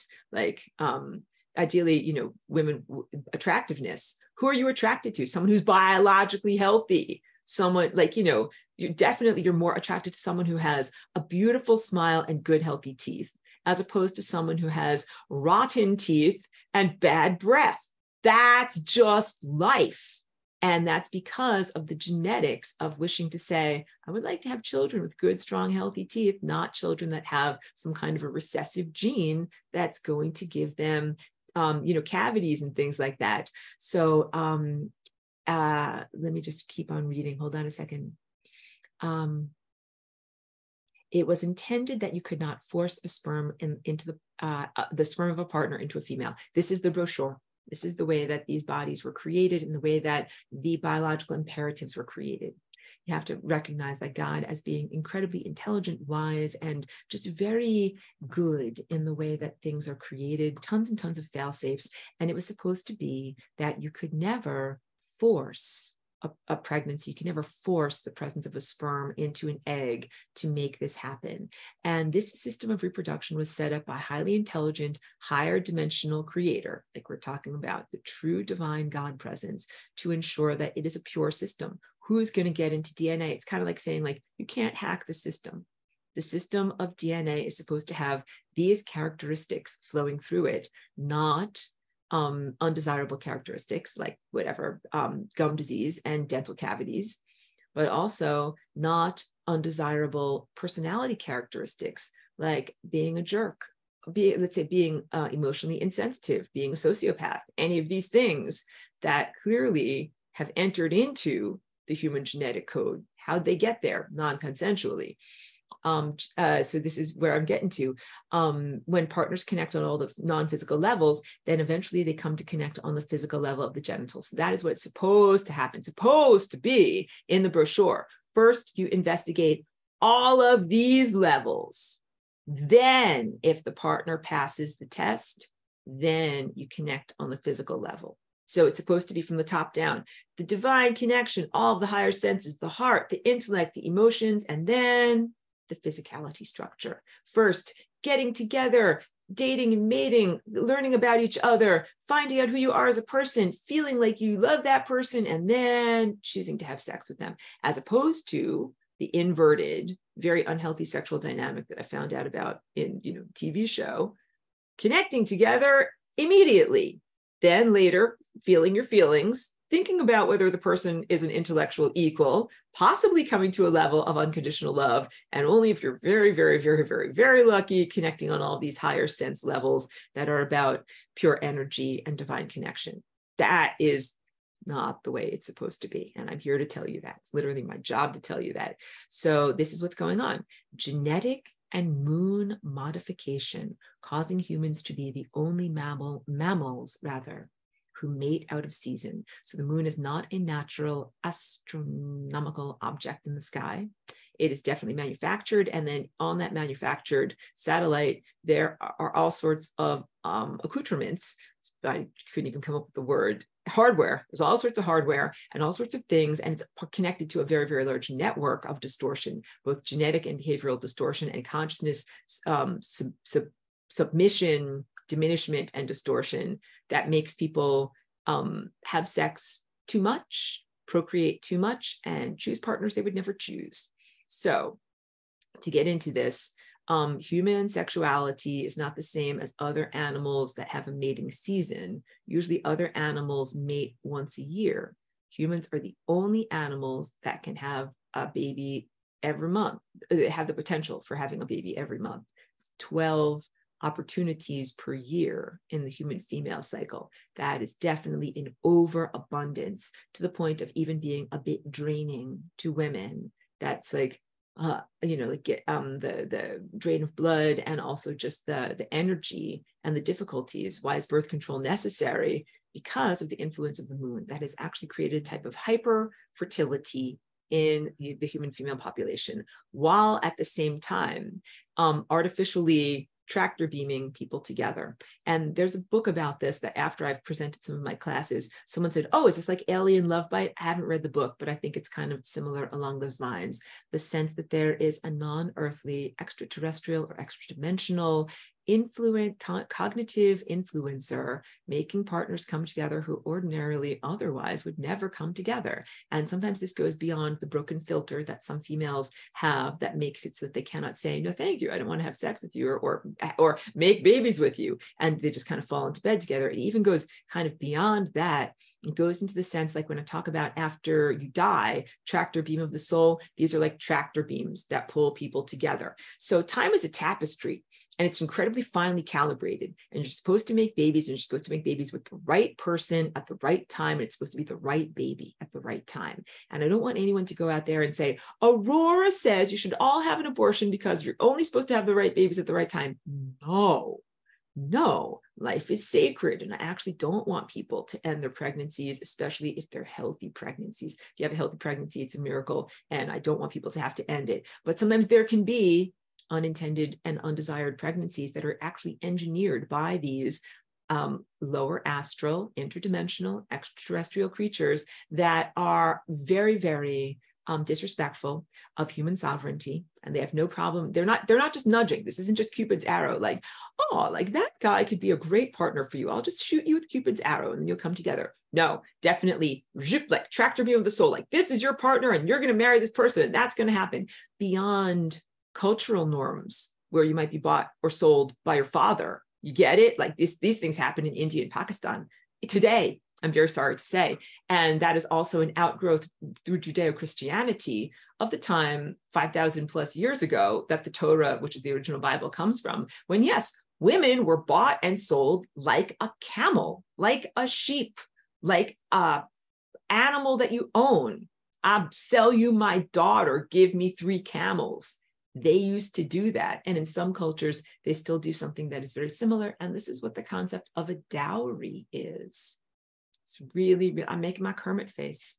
This is not good stuff and not okay. It's not okay to buy and sell a human being. It's not okay to treat a human being as a commodity. It's not okay to treat sexuality and procreation as either a burden or a commodity. The connection between the orange emotional centers and the red chakra of arousal. So now we're getting into moon manipulation and unhealthy sexuality. What is supposed to happen is that males are only supposed to be aroused in the presence of fertile and appropriate female partners. And the emotions and the physicality presence. Wait, hold on a second. Before I keep going with my presentation, the master teacher has arrived. Cheeky girl, come say hi. Come here. Everybody needs to see you. Oh, there we go. There we go. There we go. She's right over here. There's just a tiny little ear. You can just see a tiny little ear over here. Okay, thank you, Master Cheeky. It's a hot day, and I think she was just sleeping under the bed and trying to stay cool. All right, good job. Good job. You hear her jingling. The orange level of emotional attraction is supposed to be yoked together with the red chakra level of male arousal and the capacity to have intercourse and procreate. Just as your time vortices are a refinery for your own personality characteristics and for consciousness, getting onto the right timeline and being the right shape to go through the frequency door. That's my symphony of life. That's why I say it like that. selecting for certain personality characteristics that will be divine personality characteristics that will continue onward. Which personality characteristics should you maintain as your ascended master personality? That's what the refinery of your chakras is all about. In exactly the same way, human sexuality is meant to be a refinery that keeps out unwanted characteristics and lets through the desirable ones. And partners should be attenuating to each other with their tendrils of attention and forming a perfect circuit with their bodies and their chakras and making love, sending out an equal amount of energy that they're receiving. And they're in control of their mind or their consciousness and what they're thinking about, what they wish to manifest during the act of lovemaking. This is like spiritual partnership that I'm talking about. And what their mind is thinking of is absolutely having an impact on the process of conception during lovemaking. So I actually have spoken with some couples that I know here in this world that have done conscious procreation and conception, where while they were actually making love with each other, they thought of and spoke to each other about what they wanted their lives to be like.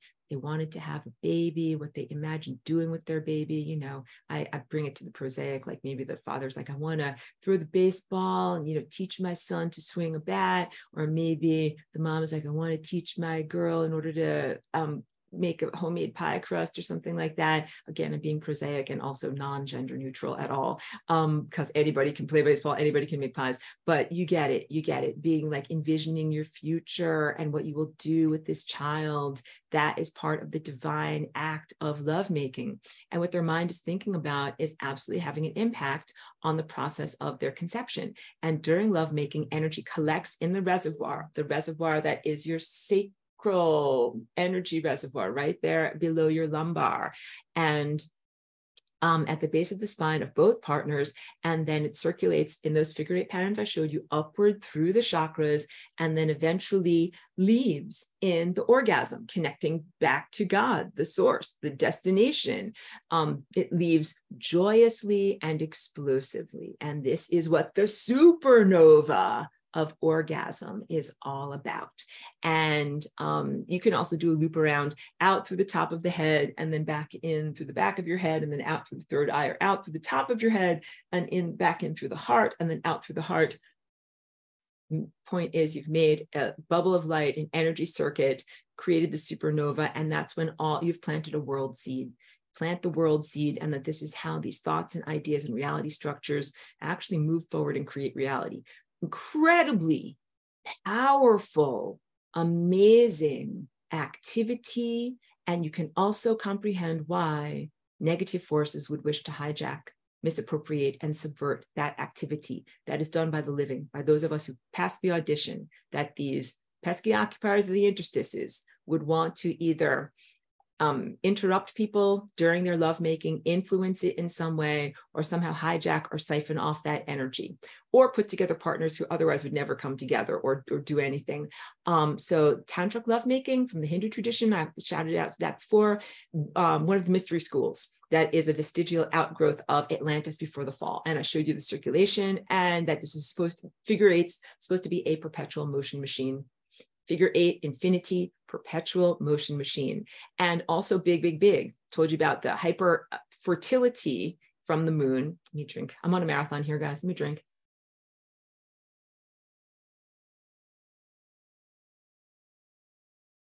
But also, you're not intended to have sex every day or every night or even several times a night. Like, I'm feeling exhausted just thinking about it, jokingly, but you can tell.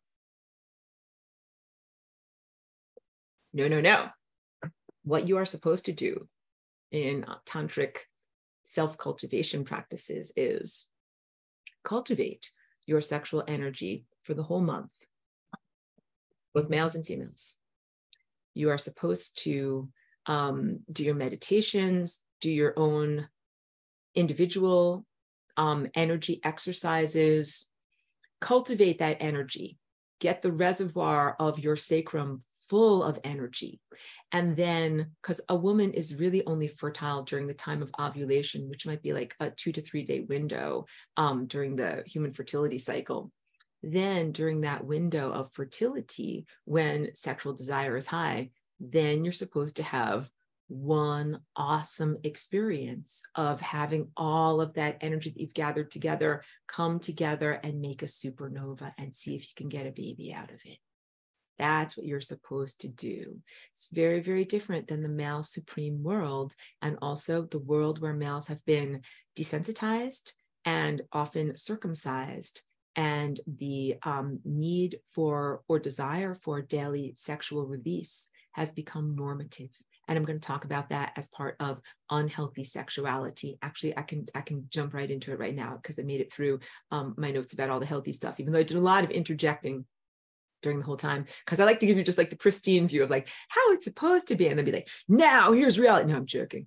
But really, this is now talking about things that you're probably much more familiar with. Why do males want to have sex every morning and have sex every night? And why do males sometimes feel like they have to have sex just in order to go to sleep at night? Because they have been supercharged by the artificial fertility of the moon to make them feel like they have too much sexual energy and like they quote unquote have to get rid of it or do something with it. And circumcision is a primary trauma that has been perpetrated in this world, again, since the biblical times of 5,000 plus years ago. And I consider it to be a horrific, although culturally normative, form of genital mutilation. And let me read from my notes, because I really apologize to males. Let me read this. Okay, wait.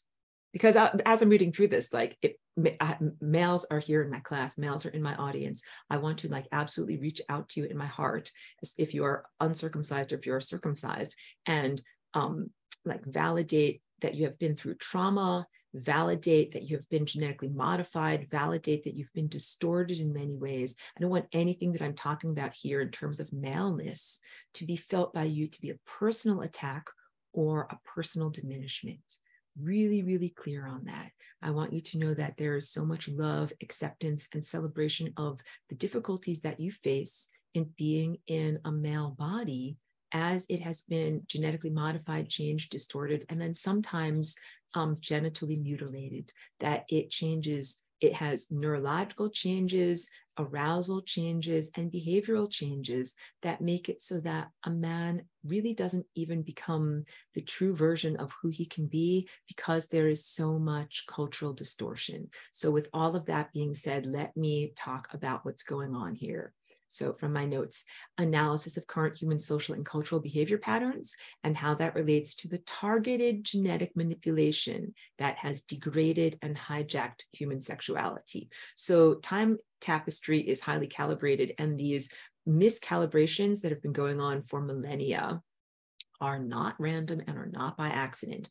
Targeted genetic manipulations and diminishments and hijacking human sexuality for the purposes of human suppression, sovereignty suppression, diminishment of your capacitation and your empowerment and who you are. So ETs incepted humans. So this is all about galactic history. I'm going to get to lesson 18. I used to call it the dreaded lesson 18. Now it's the celebrated lesson 18, but we will get to that. The influence in both the creation and the development of what is known as the human form right now. This is why I say, like, I'm in solidarity with you humans, but technically I'm not a human. And technically what I am doing with this human body in terms of flying rainbow lasagnaing this DNA and these genes is the rectification and giving you an example and a template of what you can do with your body to get closer to the original intended divine pattern and divine functionality, the brochure of the way it was supposed to be here and be embodied. And instead, again, of just sitting on a cloud and being like, you just do it this way. I'm here in a body and I'm showing you, like, you do it this way, guys, so that way it's, it's fair. It's not like, I'm just taking the easy route, taking the hard route, and actually showing you through first person transformation. But yes, there was the original light body and the original form that we were in ancient Atlantis. And then we have been extremely genetically modified in these containers. And the influence in both the creation and development of humans along the way, humans were genetically modified, modded many times by various different space races. I'm sorry, but none of whom really had your best interests at heart. Most of them were, I would say, the word paternalistic, meaning, there, dear, like you just shut up, dear. Shut up, dear. Let me do this for you. Not really in the sense of empowerment, as opposed to me and my Aurora Collective, where we're like, I am here in order to hold the space for you to develop and become you to develop in freedom and to regain your sovereignty, and for you to go to your moment of remembrance of God's self. Yeah, including human society. Yeah. So I'm the opposite of paternalistic that says, shut up, dear. Just sit there in your high chair, eat your Cheerios. I'll do it all for you. No. And you can tell that from everything that I've done over the past 20 years. So humans have been genetically modified for a very long amount of time. The empowerment teaching for males and everyone is to recognize that both male genes, DNA, and biology have both been changed. Originally, the penis as an externalized organ of great sensitivity was intended to make males more sensitive because they have a huge area of vulnerability that extends outward beyond them. So humans having internalized genitals that are very close to their body, males having externalized genitals, that is something that is, again, a vulnerability that should be protected in some way. But the cultural religious practice have led to desensitization, and now we get to circumcision, which is also known as, quote unquote, penis lobotomy. Please do not be destroyed or distracted or distraught if I say this to you and you're a circumcised person, because you can tell already like that I'm, an ally to you and an advocate for this not to happen to future generations.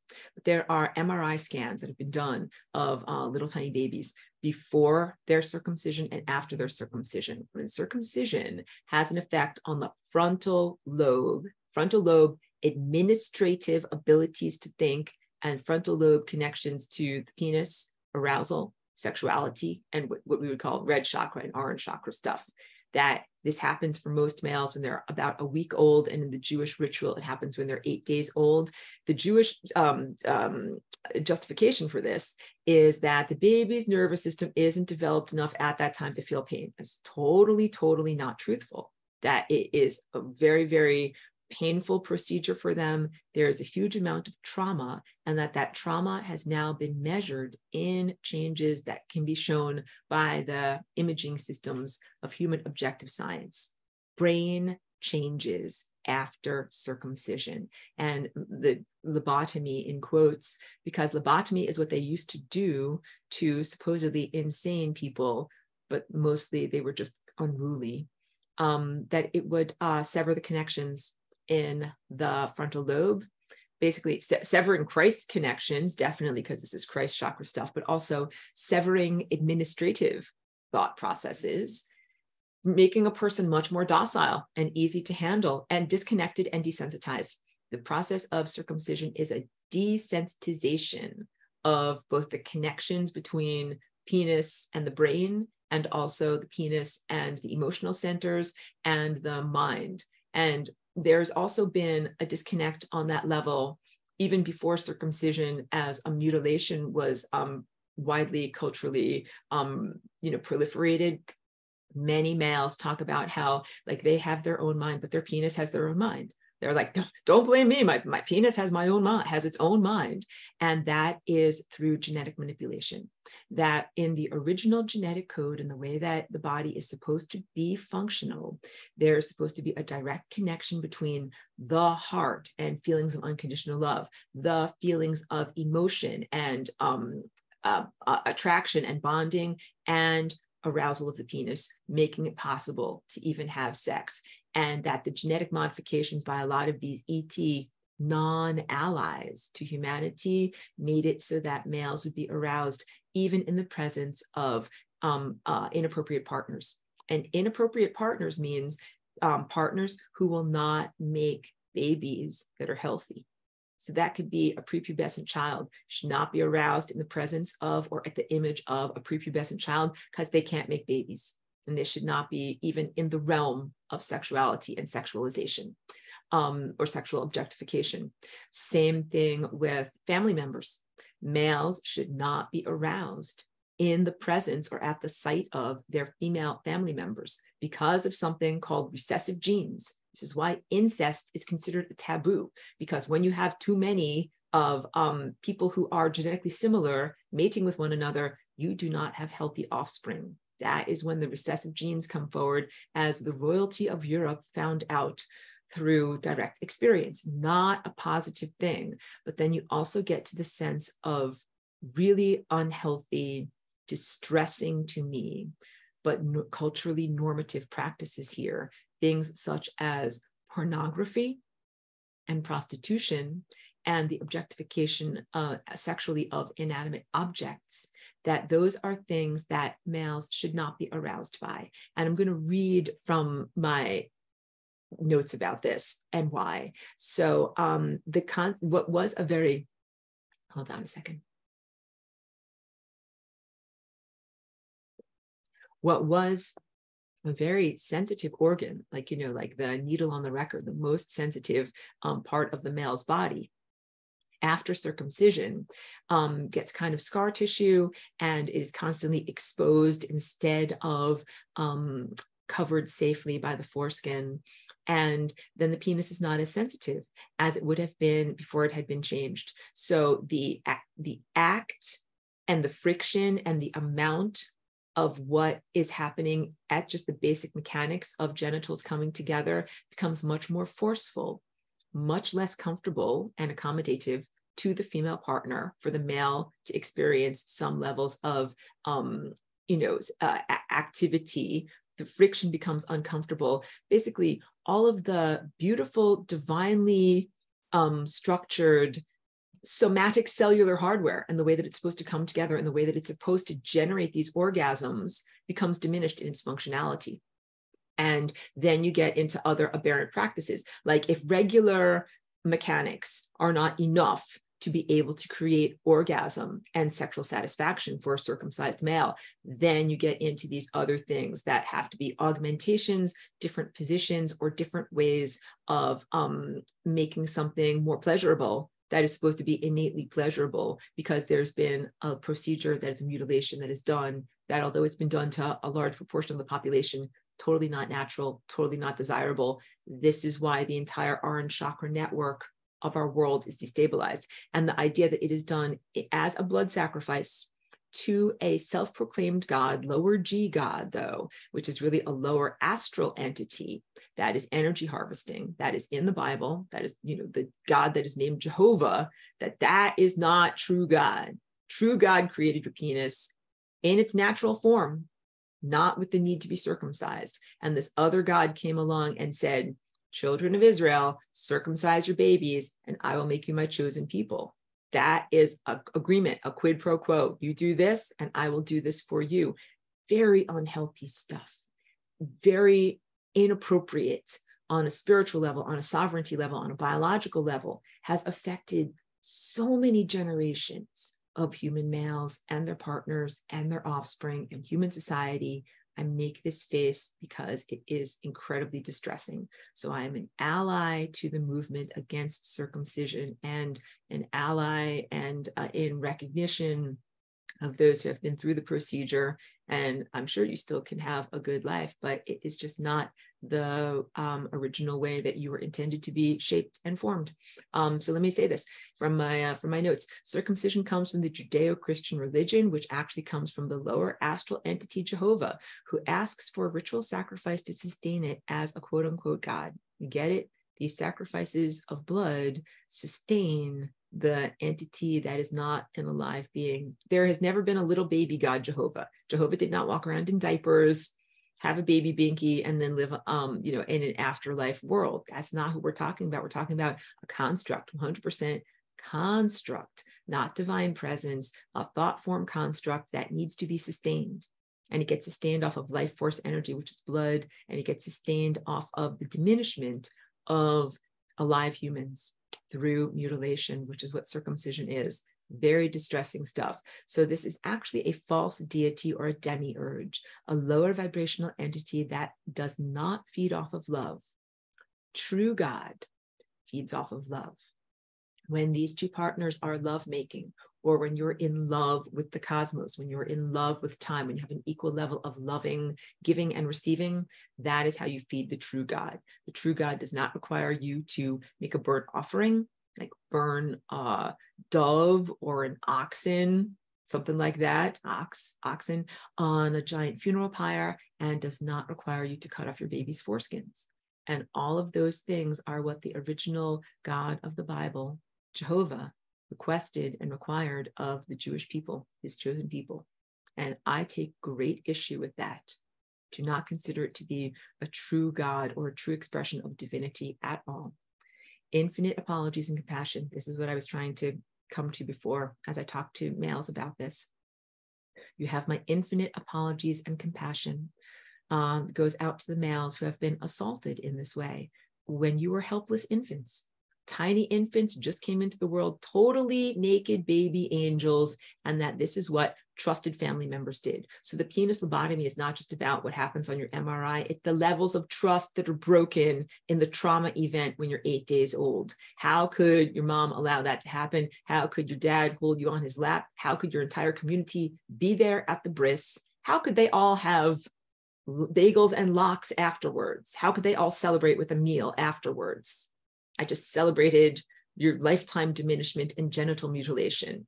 That really paints a different picture. But to the Jewish people, this is culturally normative, even though I do know Jewish mother who was extremely distressed during the baby's circumcision. In fact, it's a biological imperative because you're a mama bear and you don't want anything to happen to your child, newborn child. They always keep the moms out of the room. They're like, no, you go be with the women over there. They will comfort you, and the males will do this to the future generation. The traumatized, desensitized males will do this and traumatize the future generation, pass the trauma on to the future. Now we're starting to get into the hijacking of DNA as a blockchain, quote unquote, energy and information transfer device from the past to the future. You could transfer good stuff. You could transfer positive personality characteristics. You could transfer information, and you can transfer trauma with all of the irony I possibly can drip from my voice,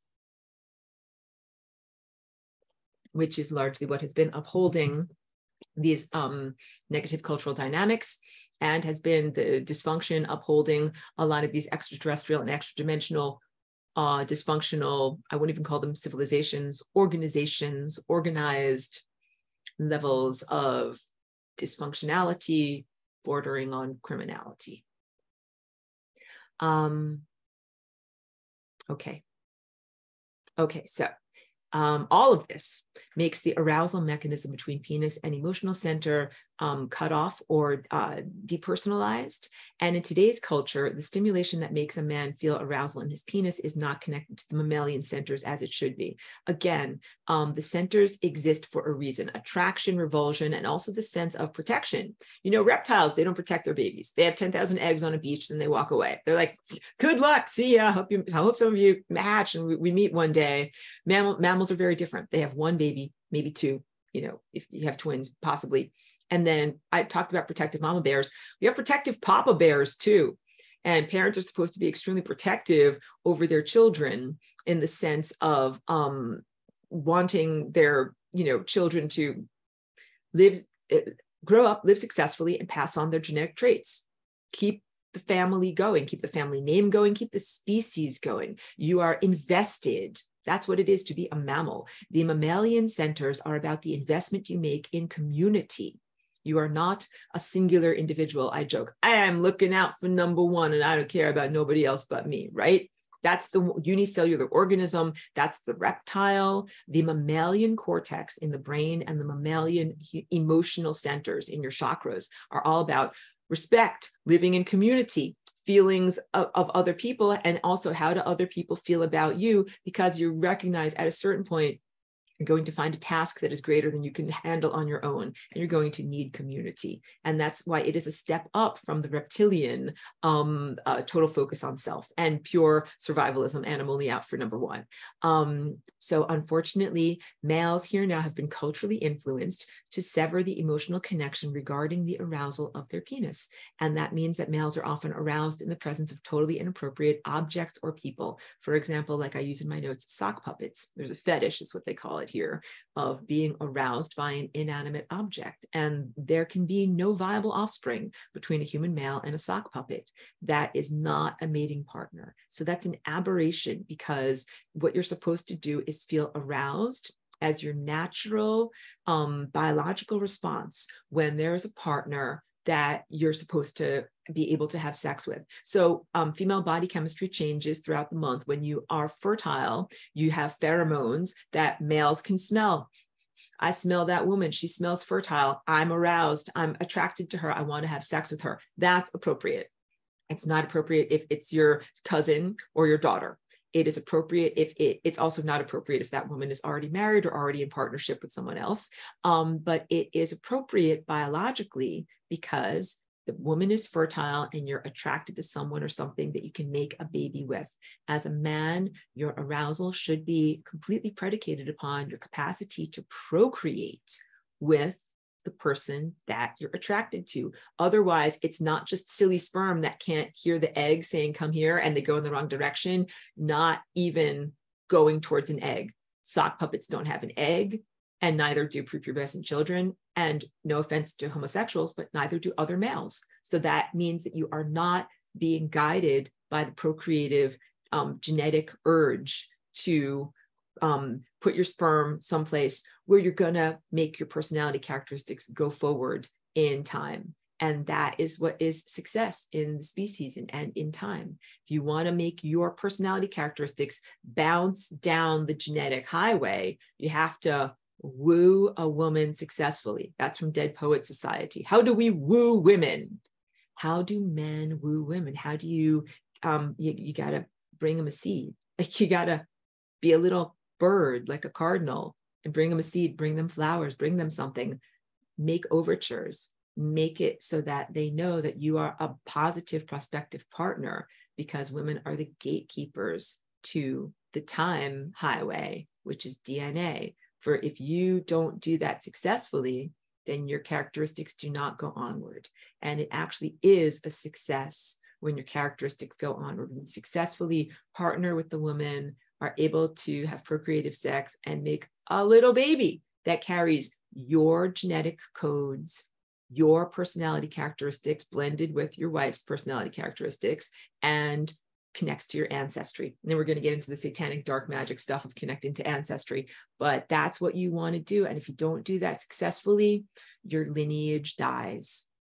Get a blockade, roadblock. Don't move forward down the highway of time. So males who attenuate, so then they talk about this is a tough one, pornography. So when I talk about an aberration, even prostitution is an aberration, because males who attenuate to a female, for example, in like printed or video pornography, the male actually considers his feelings. So it is an objectification of the imagery of the female, not of that actual person. There is a dead static image of a person that the male is attenuating to with their tendril of attention. Instead of imagining Marilyn Monroe as my example, instead of imagining an actual alive partner that you can have sex with. And when you're attenuating to this picture, it's not the same as attenuating to a person. If your mammalian Papa Bear protective energy centers are engaged, you're not aroused by pornography, because you look at a picture of a woman who is sexually objectifying herself and you say, I want to protect that woman from being exploited. Not, oh, good, she's vulnerable, let me exploit her, I would like to have sex with her now. You say, there is something going on in that woman's life that she is taking the treasure of her sexuality, that she feels so disempowered and financially unstable, back to the need to completely restructure your entire society here. Again, vote for Aurora. So financially unstable that she would sell the most valuable, infinite, precious treasure, which is her sexuality and access to the stargate of her womb, to a man, either for the the video objectification, or in prostitution, actual physical intercourse. The mammalian male connection is That's not right. And I want to protect that woman, not that woman is vulnerable and I want to take advantage of that vulnerability. Wanting to take advantage of someone who is in vulnerability, that's actually the reptilian. That's actually the de-evolution, less than mammal, only looking out for number one, not caring about the community. So let me read from my notes because I think I said it really best. Any woman who is selling their sexuality is doing so out of a sense of desperation, not out of personal empowerment. I have to speak to this because I actually do know many women firsthand who are what is called, quote unquote, sex workers. That phrase I take great issue with because it is an attempt to validate and reclaim, validate and justify and reclaim the activity. They call it the oldest profession. You get it? This has been going on for a very, very long amount of time. And women who are doing this work now or doing these activities now sometimes call themselves sex workers in an attempt to make it an empowered description. And I don't consider it to be an empowered aspect of their life. I consider it, again, to be a choice that is made, that some women make out of such a sense of desperation and financial instability that they literally think, like, this is to paraphrase, they think that they have no skills, no talents, no capacitation, nothing of value other than what males want in this world, which is sex. Just the basic red chakra stuff. Again, the inverted Sex in the City thing and the way that things are, and then to make that a professional choice. And some women do it for a short amount of time and then move on to greater levels of empowerment. And I want them to never have to go into that as a fallback career to then bootstrap and leverage themselves up into something greater, into something better. Like some women are like, yes, like I'm pole dancing my way through college. Like, I respect that you are going through college. I don't want you to have to be a stripper or a pole dancer in order to work your way through college. Do you get it? I want women, I want to restructure your society, vote for me, so that women are respected for their intellect, for their artistic gifts, for their capacitations, for their athleticism, for what you can do with your mind and your body and your spirit beyond your sexuality, because sexuality should not be sold and it should not be commodified, because it is a sacred trust of who you're letting enter into the genetic code and who you're letting influence DNA through your sexuality and through the Stargate womb. And even if some women are like this, I'm not going to get pregnant, like I'm just a pole dancer, they just look, they don't touch. It is still tendrils of attention. Tendrils of attention are reaching out from males to touch on your private parts. And those are tendrils of attention that should be reaching out to fertile partners for their own procreative purposes, not to you. And that women who have done this type of work, they need to do a ton of like cord cutting or attachment removal from those who have been drawing energy off of them in a sexual sense. You can create these bonds even if there's no physical touching. Do you get it? We're talking about the non-physical substrate that holds DNA together. Before egg and sperm even come together, there are energy tendrils that bring them together. And pornography is like creating energy tendrils towards a non-available partner. And then both people suffer. This is an incredible amount of suffering that is happening as a result of this. It is incredibly dark. It is absolutely incepted by, encouraged by, and upheld by lower astral entities, some of the worst, darkest, blackest poop of the world should not be in existence. It is totally an aberration. And again, I'm not here in order to diminish women who have been part of the sex industry. No, not at all. Because that's the idea of calling it sex work, means I'm empowering myself and blah, blah, blah. Males who are connected to their energy centers should feel horrified and disgusted that women have to get to that level in order to work their way through college and become a whatever doctor or a nurse or whatever they really want to do. And they also should not participate. They should be like, no, like, I don't want any of that. I don't want to get any of that, whatever tangential yuckiness on me by being a part of that. although it is, again, culturally normative, like bachelor parties, like we will go out to the strippers for your bachelor party. And it is considered to be like, yes, like, everyone's going to just like pretend like we're pretending we don't see this happening, when you get married the next day. Like, that's not a good thing to do. That's not a good way to start a marriage, or whatever, having, magazines delivered to the house or something like that, like in a discreet brown wrapper, but these magazines are delivered for your husband, or your boyfriend, or whatever. And it is like, that is culturally normative, but not acceptable, not healthy, is what I'm trying to say.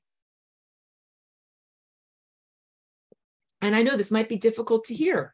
It might be difficult because it is something that is considered acceptable by a lot of people, but it is even a sense of addiction in terms of the serotonin lift, and people feel like they have to watch it and they have to have it and they have to get it, but it is a depersonalization.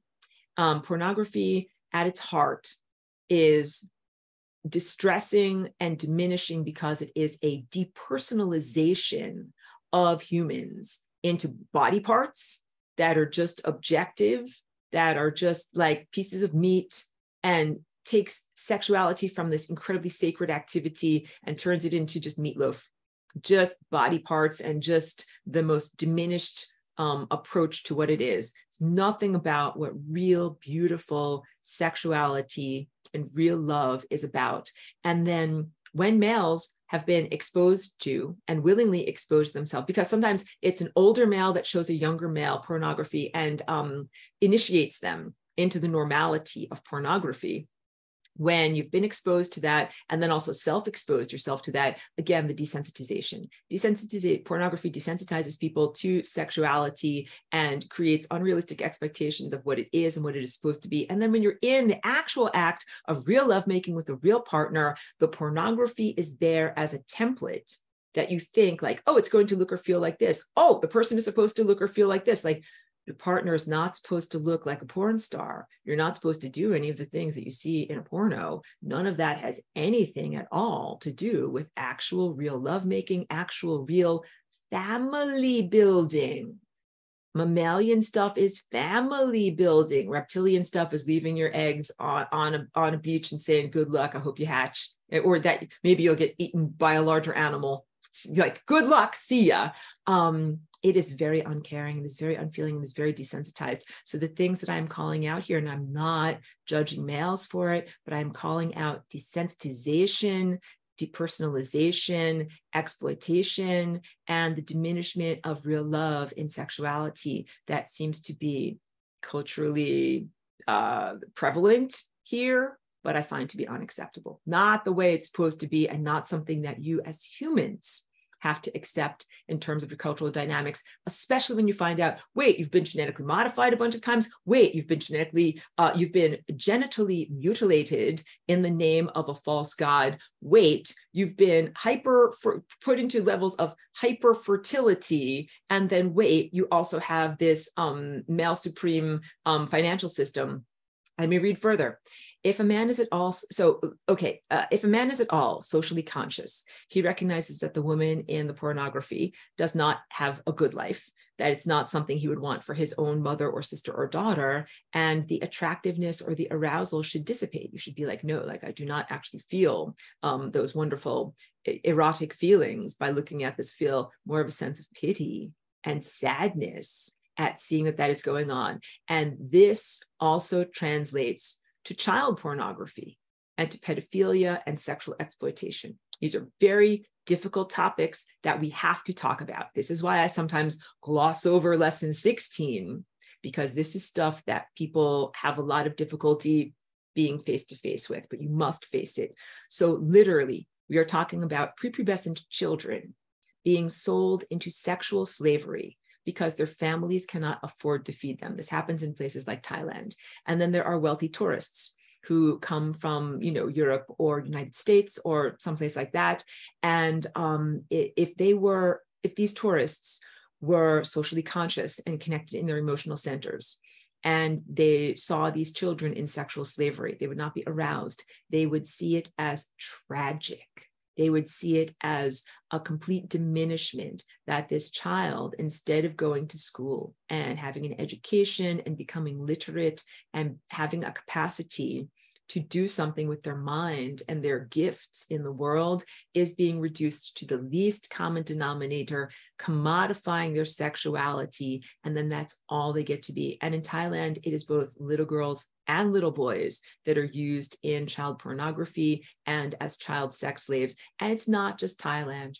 That can just be, Thailand can just be in quotes. I apologize to the Thai people and to your culture that is my code word. This happens in many, many, many places. And now we're going to get on to satanic ritual abuse. These are some of the most difficult topics I will ever have to talk about with you guys. It's worth it. Stick with me. Please note that this is not a behavior that females also engage in. So almost the entire sex industry is calibrated towards pleasing males as opposed to females. That, you know, all this sexual tourism and things that are going on is almost always to suit the appetites of desensitized males who are looking for inappropriate sexual partners. Almost none of it caters to women. And there's very real reasons for this. Like, women have not been mutilated and genetically modified in the same way that males have, even though female genital mutilation is a very real thing in the Arabic and African culture, and I call that out as well. And that happens on a different level that is meant to diminish female orgasm and turn women only into baby makers, but never have the capacity to have an orgasm. And it is even more devastating than the male genital mutilation known as circumcision. Like, when women experience female genital mutilation, like, they pretty much will never have an orgasm after that. And a lot of that comes also out of the Muslim culture. So now I have equally offended both Jews, Christians, and Muslims and reached my goals in this sharing today. Irony, irony, irony. There's a genetic and social difference between males and females, and this has to do with, you know, the genetic modification and mutilation that has happened.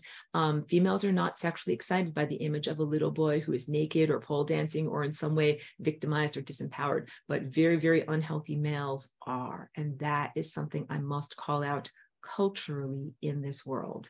And if you were born into a male body here now, basically the good men that are in my audience here, you have many hurdles to overcome. The hurdles are your own inner genetic modifications and things that were done to desensitize you or your emotional connection to your arousal response, and also your connection to other males. Like, people in my audience, I love you and I think that you're fantastic and my male friends are fantastic. You might not be engaged with pornography, but you might work next to some guy that's addicted to pornography. And he might be like, hey, look at my calendar. Look at this, you know, whatever. And that you know, are being tangentially kind of, you know, have that greased off on you when you don't want to have anything to do with it. Very, very challenging for you to maintain your own levels of integrity in a world that is so dysfunctional and diseased, just like very difficult to maintain the stability of your own orange chakra system in a world where orange chakras are wildly destabilized by all of these cultural dysfunctions. Some of them are religious dysfunctions. So the need to disengage from society's distorted teachings about how to objectify women, even if it's not like, look at my pornography calendar. Sometimes males are like, you know, you're both eating lunch together, like, hey, look at that girl's ass. Like, look at her big giant tits. Look at that. And, you know, I'm being very facetious and using very poor language here, but that is what some very unevolved males are like. And it can be hard when you are a male coming from a different level to be around that, because if you don't want to participate, then the other males might be like, well, what is wrong with you? And now you're an outcast and you're not part of our, like, you know, club of grossness in the way that you look at women. Even though, you know, of course, I would wish to be friends with you and not wish to be friends with the ones that sexually objectify, because again, you attenuate to that which you are attracting to. And if you think it's totally fine to be like, stay eating your sandwich, like, you know, whatever, the typical construction worker, eating your sandwich and staring at a lady's ass while she walks down the street, totally not acceptable. Totally not acceptable, because it is appropriate for a woman to be able to walk around in the world having an ass. It's literally part of your body. And it's not acceptable to say, well, it is culturally normative. Males are going to stare at it and steal sexual energy every time you walk with their eyes looking at you. The male gaze. This is something I had to learn about as Aurora when I first came here. So now you can tell I dress, I wear tank tops and everything like that. When I first came here as little baby Aurora, you know, in adulthood, of course, I didn't know that you had to like protect your body from the male gaze. And then when I learned about how males were looking at me through various like different negative experiences, then I started to wear all denim. I wore like a denim shirt and a denim sweat jacket and another denim shirt over that. I did everything I possibly could to cover up my body and just kind of hide my body form because I felt so unbelievably uncomfortable and I didn't know how to navigate the world of the male gaze. And it has taken me many years, just like it might, other women might relate to this, the sense of how many years it takes for you to be able to protect yourself from males who would be inappropriate or possibly even violent or dangerous in staring at your ass or staring at your breasts or justifying it because she wore a spaghetti strap tank top. Oh my goodness, it clearly was an invitation to sexual violence when none of this is an invitation to sexual violence. And now I'm going to get into the sense of having to wear a burqa. That goes into Muslim culture and mostly the Middle East, but the sense that in some cultures, the male supremacy and male disassociation from arousal is so strong that it is seen that women are the temptresses, that you must cover your hair. You must cover your hair. You must wear a burqa. We will only see your eyes. You're not allowed to show your ankles. If ankles are shown, there will be a beating. You will be beaten. And that even in areas of India and Pakistan, there are things that are called honor killings. If you are raped as a woman, experience sexual violence as a woman, you might be killed by your husband, by your father or brothers. Instead of being seen as a victim and a total innocent, you are seen as a type of shameful temptress who must be killed in order not to have that shame rub off on the family. That is deep, dark stuff that needs to be healed. I call it out now. And now we're also getting into, yeah, I'll read it for you. So the concept of wearing a burqa, covering up entirely from the male gaze, which has been acculturated to objectify and diminish and exploit women and males who cannot control their inappropriate arousal. It is basically like saying, it is your problem for having a body. It's your problem. You have a body, you have an ass. It's not their problem for being totally out of control, totally inappropriate in what they're doing and how they're thinking about you and how they're connecting to you. It's your problem. So all of the women, half of the population, are going to have to cover up instead of half of the population needs a massive healing, get their SHIT together in the way that they even relate to women and the way that they relate to other human beings. So females selecting away from physical deformities or negative characteristics such as violence. That is what is supposed to happen in a world where you're empowered to choose your sex partners. But when abuse happens, like I talk about your broken filter, then women often aren't able to make those choices effectively or to speak those choices because sexual abuse often closes down people's throat chakra. Abusers and predators say, this will be our little secret. Don't talk about it to anyone. And little tiny children internalize that and they learn they can't say no and they can't talk about what happened. And then they also learn that they don't have a voice in the world. And this happens to males as well. So I call this out on all of these levels.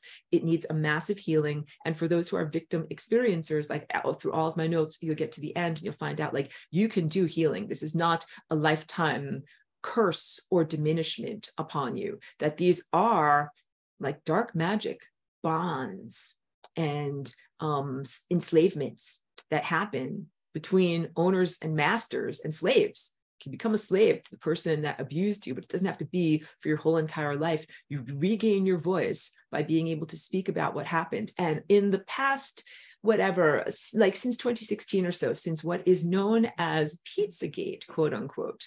And I hope that using these keywords won't diminish my capacity to share this video. I'm not planning on monetizing it. I don't think anyone would want to put advertising on this particular video, all of my difficult topics and offensive things that I have said here. But it's a video that we need to talk about these things.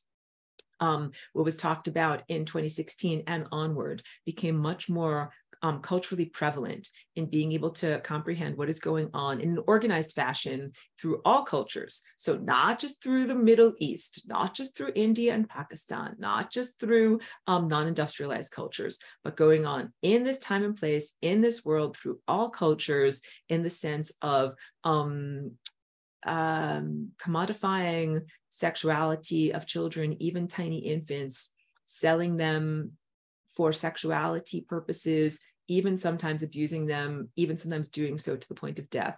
This is what satanic ritual abuse is. So first, I'm talking about the abuse that happens that leaves its victim still alive, but just unable to really speak about it. These are the types of things that might happen from clergy. Unfortunately, the Christian church is very full of this type of abuse, or from teachers or gymnastics coaches. It can happen to both young men and young women. So I don't want this only to be a story that is about males are bad and females are victims. No, in this paradigm, anybody who is young and vulnerable and has sexuality, has an ass, is victimized. It's very, very sad. And it's not only males who are the perpetrators, but when I talked about the sex industry, it is fine-tuned and calibrated towards the male gaze. And in the Middle East, the women wear the burqas and the males beat them on their ankles, beat them for their ankles. But when we talk about satanic ritual abuse, we are talking about something that affects both genders at a young age and also can involve abusers of both genders. Many, many, many more of the victim survivors, experiencers of these horrific activities started to come forward after 2016.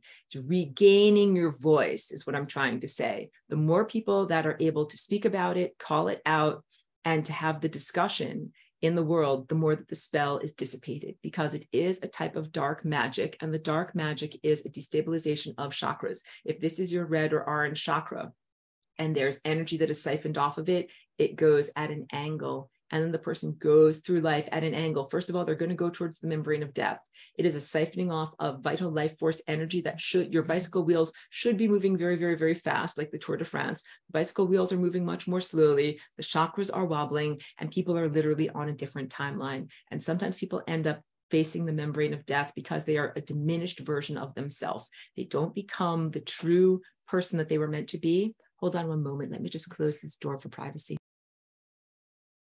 Not only is the life force energy siphoned off from the actual whirling and swirling time vortexes, but a person, especially if they have abuse in childhood, they often do not develop into the fullness of their being, into the true person that they can be. So they might have a huge amount of potential, intellectual or artistic or athletic potential, but the abuse, it doesn't just create, diminish a person's capacity to say, no, I don't want that relationship, or no, I don't want that touching, or no, I don't want that happening to me. What often happens is it makes them have a diminished sense of self, how they look at themselves in the world, and they cannot imagine themselves into their greatness. Like to imagine, like, I'm going to own a business, or I'm going to paint a painting and be in a museum, or I'm going to run a marathon, or any of those things that little kids should imagine when this type of abuse happens in childhood.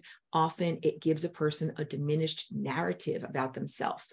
And the satanic ritual abuse happens specifically for the energy that is harvested between this angle, let's call this a 90-degree angle, or a 0-degree angle, and this angle. You have siphoned off 30 degrees worth of that person's vital life force energy and potential and divine capacitation.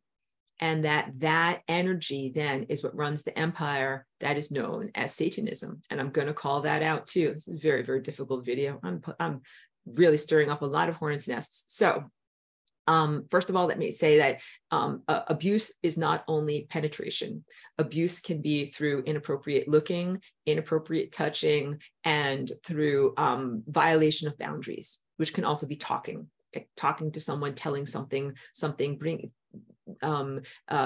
sexualizing a situation or a circumstance that should be a non-sexualized situation or circumstance. Like I said, gymnastics coaches or something like that. So being touched in private parts without permission, usually at a young age, can be a stranger, family member, or a clergy. Now we get into satanic abuse and what this is. So the teachings of Judeo-Christianity and that church shame the genitals and shame sexual intercourse and orgasm. So does Islam. These are not the teachings of tantric yoga or the Hindu tradition. They carve their temples literally in all of these elaborate different sexual positions. But again, that's not necessarily something that I would advocate for. But you understand this different cultural paradigms, or let's say as an example of healthy sexuality instead of the Hindu tradition, let's talk about the ancient Hawaiian native tradition. There was just healthy sexuality, healthy partnership, healthy community, no sex. People walked around topless in a tropical paradise, had sex with their partners consensually, made babies that they wanted to have. And that is a completely different world than the Judeo-Christian, really a world of sexual violence. So let me call this out. The Church of Christianity as it currently stands is truly the Church of the Antichrist. But wait, Aurora, you wear a cross. I wear a cross, and my cross is not affiliated with the Church of the Antichrist in any way. That I'm affiliated with the true light of Christ. I'm affiliated with the true presence of Christ, Christ consciousness, who came through a wonderful teacher avatar 2,000 years ago, who is known in this time place as Jesus, but was known back then as Yeshua. But the teachings and the church that was built in his name is the Church of the Antichrist, and you need to know it. It teaches that the genitals are shameful and that you are sinful by your basic nature, and that you should never. When I get to this, I'm talking about like the Catholic and specifically Spanish Inquisition, but also like Northern Europeans. They were taught in the Dark Ages never to touch their own genitals, never to wash their own genitals, and to literally sew themselves into their long underwear for the winter time, so that way they would essentially, it's very, very unhygienic. Again, a desensitization, a depersonalization, and a distancing of themselves from that area of their body that they were made to feel. And many Christians have still really internalized the sense of like, you shouldn't look at those body parts. You shouldn't know about those body parts. You shouldn't touch those body parts. You shouldn't feel anything in those body parts. And that I'm like, no, those body parts are your body parts, and God gave them to you, and that they're part of your divine architecture, and that there needs to be a huge healing in the restructuring of how the genitals are perceived, and human sexual dynamics and procreation. And also, like, I call out the established Christian church, Antichrist church, for its homophobia and the way that homosexuals have been extremely diminished and slaughtered, in the name of a wonderful teacher of peace for a very long amount of time. It is 100% an inversion. So satanic, when I say that word, what I'm really referring to is a group of space races or clank metal spaceship technology users who utilize sexual energy that is not their own. They hijack life force energy, and they are really predators throughout many multiple galaxies. And they are literally the enemy of Christ. And I have fought against them with everything that I have, especially over these past 2 to 3 years. So during the time of the Inquisition in the Dark Ages, I already told you about this, the intention was taking people away from their power, their creativity, and their connection to the planet. And that's also part of the purge of what is spoken about as paganism or nature worship. But, like the burning of the witches, these were burning of herbalists, people that had a connection to the seasons, recognized the power that is innate in nature. Again, not only a distancing of yourself from your own body, but a distancing of yourself from your own planet. This is the paradigm of an invader. Invader species, again, lesson 18, the invaders that have come into the human genetics that are not who you really are, and that are not a part of your true nature. But that is where psychopathology comes from. That is where violence comes from. And that is where a lot of these unhealthy behaviors come from. But as I say, that is where violence comes from. I want you to know your true nature without these genetic modifications and without these satanic influences or lower astral entities. There can be something that is known as divine sacred violence. So I have to say this too, it's not part of my notes, but to be a Christ is not synonymous with being the ultimate infinite victim. That is something that I do not agree with. Not only the casting of humans as being sinful in your nature, but the sense that Jesus Christ and to be Christ or to be in Christ means, when they say turn the other cheek, be an infinite victim, never fight back, and allow continued harm and abuse to come to you.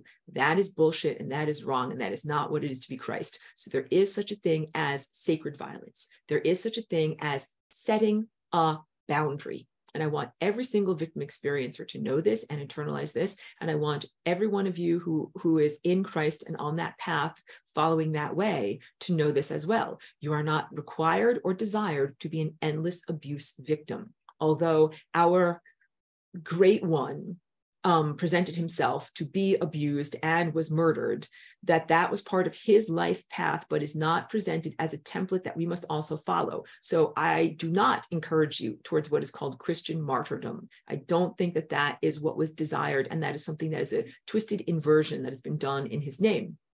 And that there is a sacredness in setting a boundary.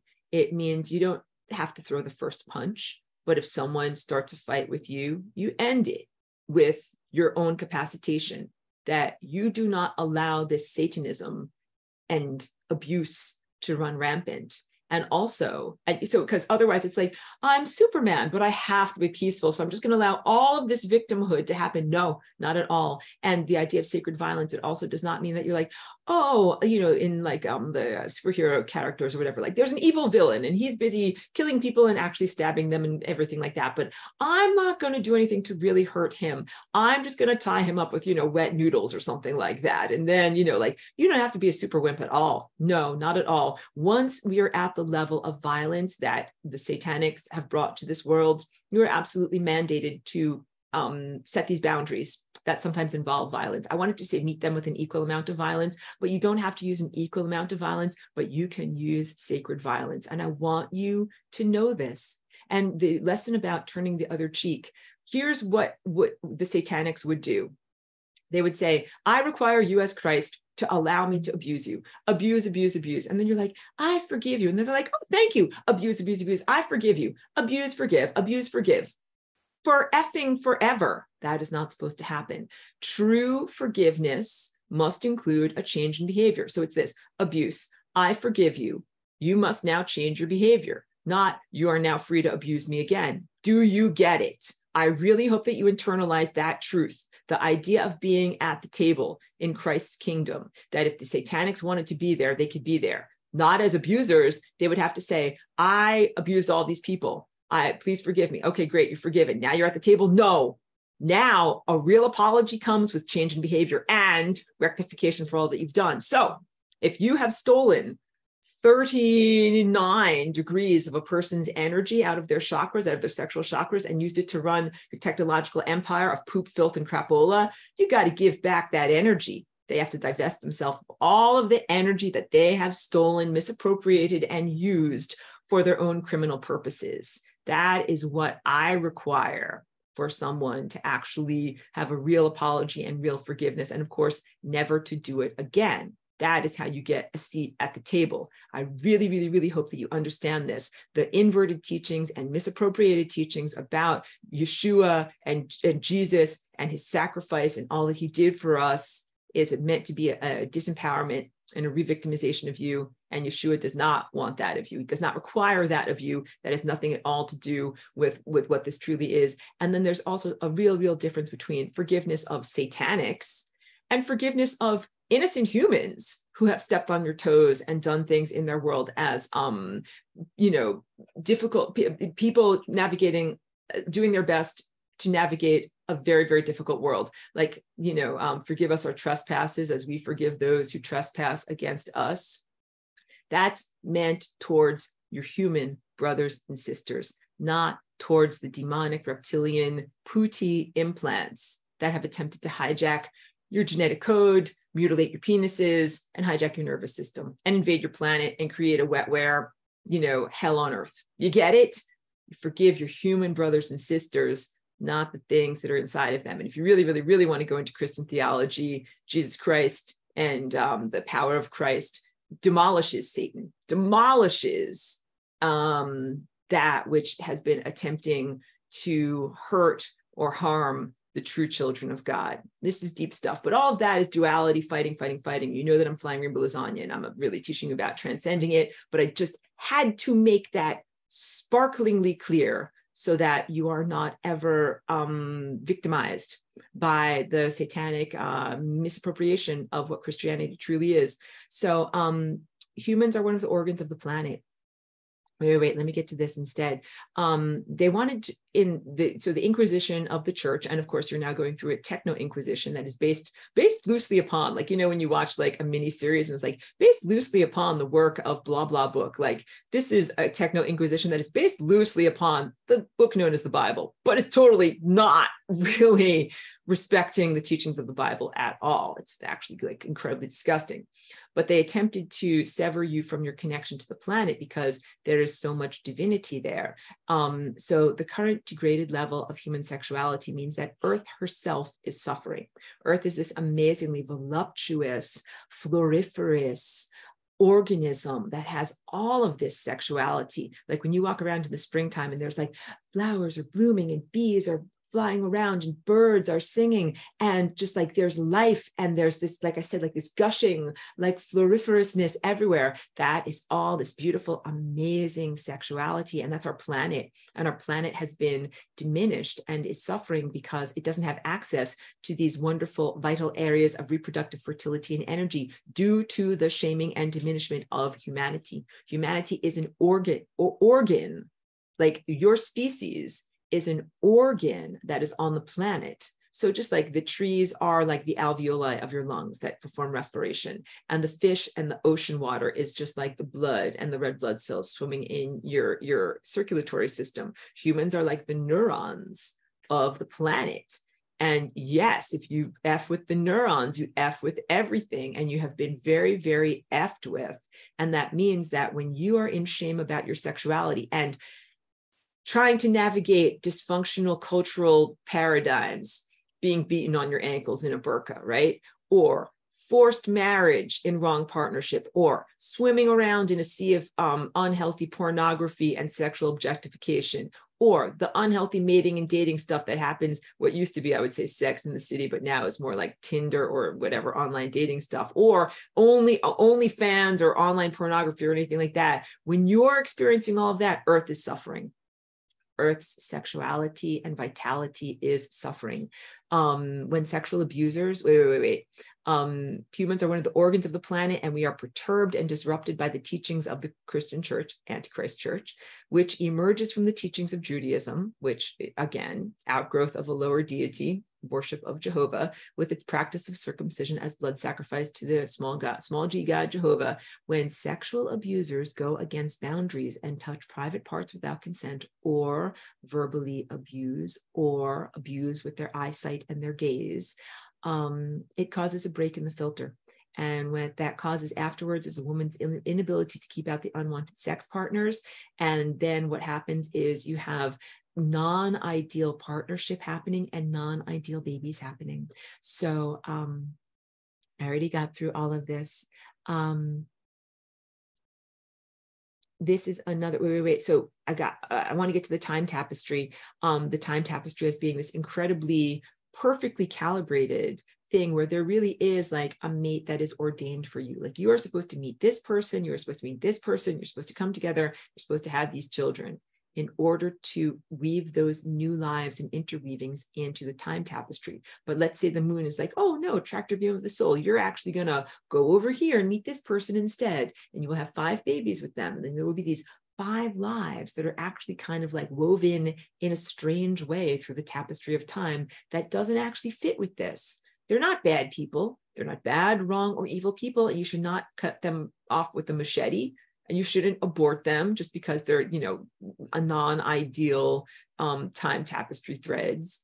But you should avoid making these babies that are not the right babies, that are made with non-idealized partners. That's what that book, Alien Love Bite, is all about. Basically, negative aliens that are influencing people through a breeding experiment. Welcome to Earth, the farm, where you are being used as breeding experiments by lower dimensional, interdimensional, residual crap consciousness things. Dark stuff, very distressing. So in this realm where males have largely, well, in this realm where things are out of balance, and males have been largely cut off from their own innate divine connection to source, a lot of males throughout history have then compensated by finding a woman to get energy from. So if males aren't connecting up here to God and getting all of that energy of inspiration and divine connection flowing through them, what they do sometimes is plug into a woman. And this is using a woman's womb as a type of battery. It's very unhealthy. And so the cultural disempowerment of females. So it's not like females are going to be the painters, but females got to be what is known as the muse, M-U-S-E. So males, especially like in the 1800s, 1700s, they were the artists, they were the painters, but they're like, I ain't got no ideas. I know I'll have sex with a woman and I will plug into her divine connection and get creative energy from her, and then she will be my muse. And after I have sex with her, I get so many great ideas. Then I'm going to go into my easel and paint a masterpiece, which will be in a museum. But the woman never gets a chance to actually be an artist or be respected in any way, even though she's got the whole direct connection and all of the creative energy. Totally out of balance, total misappropriation, totally unacceptable, and was done quite a lot in the world of art, music, and poetry. It was really normalized. And some women were like, I'm a muse. Be like, girl, like you should be an artist, not a muse. You get it? But women have been so prepared to be exploited that some of them even think of it as an elevation, that they would think, yes, like I'm the one who inspired that genius to paint that painting over there. I'd be like, girl, paint your own painting, use your own divine intelligence and creative connection. And because all of that is a hijacking and misappropriation of the energy of your womb. This is what I wanted to say about the tapestry of time. The tapestry of time has a conscious, intelligent pattern, and some babies were never meant to be born. But please don't look at yourself in the mirror, guys, and be like, that's it. I was never meant to be born. Like, I love you. Please don't do that. All right. Or look at your brothers or your sisters or other family members and be like, I'm okay, but that family member was never meant to be born, or something like that. Please don't do that. This is from unconscious partnering, creating energy out of alignment on the galactic scale. It is basically a way of destabilizing the chakras of not just this planet, but of time itself, because what the Satanics really want to do, and the Luciferians as well, is kill God, kill the time tapestry. Not even a moth that's eating a small hole in the sweater of time. They're like, we want to consciously eat holes in the sweater here, here, here, and here. And we want all of those threads to lose their integrity, and want everything to go bye-bye. It is an enormous level of narcissistic self-destruction. It's not just like, oh, I'm going to destroy myself and, shoot myself. They are like wanting to shoot the entirety of time. They're wanting to kill God. It's like not bad enough that you want to self-destruct. Go self-destruct on your own, but they want to kill everything in their ultimate act of self-destruction. Totally inappropriate. I'm not going to allow it. Sexual abuse has degraded the capacity for females to keep out unwanted partners. I already got that. And the unintended threads. Let's talk about what satanic is. Okay, so the babies are supposed to exist, but just not at that angle and at that placement. So in the people that were born that are not from ideal partnership, please don't ever look at people and be like, you're someone who's not supposed to exist. Like I say, you passed the audition. You're in life, past the audition. Those people were actually supposed to exist. They're supposed to be born, but probably not to that family, or maybe not at that moment in time. Slightly different positioning and vectors through time. And again, this is an agenda to destabilize time. So now we get to, this is one of the aspects of satanic abuse, because satanic abuse is more than just making meatloaf. It's more than just like, oh, I'm going to abuse some kid and then I'm going to get 39 degrees worth of energy off of them. I'm going to use it to run my clank metal spaceship or whatever crap AI architecture I got going. It is more than that. Satanic, as I define it, is an anti-intelligent force in the universe. I should say it as that instead of saying it is a group of space races, because some of them are pixelations or thought creatures or artificial intelligence substrate enmeshed things that some of them don't even have bodies, but they have presences in an artificial intelligence world. So the real definition is, it is an anti-intelligence force in the cosmos. As Christ is divine intelligence, this is anti-intelligence. So Christ is associated with the brow chakra and intelligence and awareness and consciousness and organization and light. This is everything I talk about when I talk about light also. Satanism is associated with anti-intelligence, anti-awareness, anti-consciousness, and going against the patterns of the time tapestry. It's basically the antithesis or against everything that I stand for. That is why they hate me so much. That is why they attack me so much. Big stuff here. Satanic abuse is when beings intentionally use their threads of attenuation to be able to draw upon people esoterically, not just females, sending out genital tendrils to a woman, to a man. And I must say that sodomy or non-consensual anal sex is part of satanic ritual abuse. And they also attenuate to a child. And the idea of anal sex and non-consensual anal sex is really everything that I'm calling out, because it is non-procreative. In every single way, it must be recognized that the anus is an excretory orifice, not a reproductive orifice. And I call this out in this world, again, the world of sex in the city and Tinder and all these things where it's become a normal thing. And I'm like, you guys need to learn basic biology. That is an area of your body that is meant to excrete. It is not meant for reproduction, not in any way at all. And the using of it or repurposing of it for sexual activities is something that is not supposed to happen in the world. And that is why there is a whole disruptive organization. Again, it's a difficult topic to be able to talk about. Most people just kind of want to gloss over it. A whole empire, organization that is based upon the type of time disruptions that occur through forced anal sex. I will use poor language now. I call it the ass rape empire. And I do that because I don't want any of you guys to be impressed by them. Like if you found out a bunch of Pleiadians were flying by in a clank metal spaceship, and you looked up and you saw a big, impressive ship and lots of light. Just remember, don't be impressed by it because it runs on ass rape.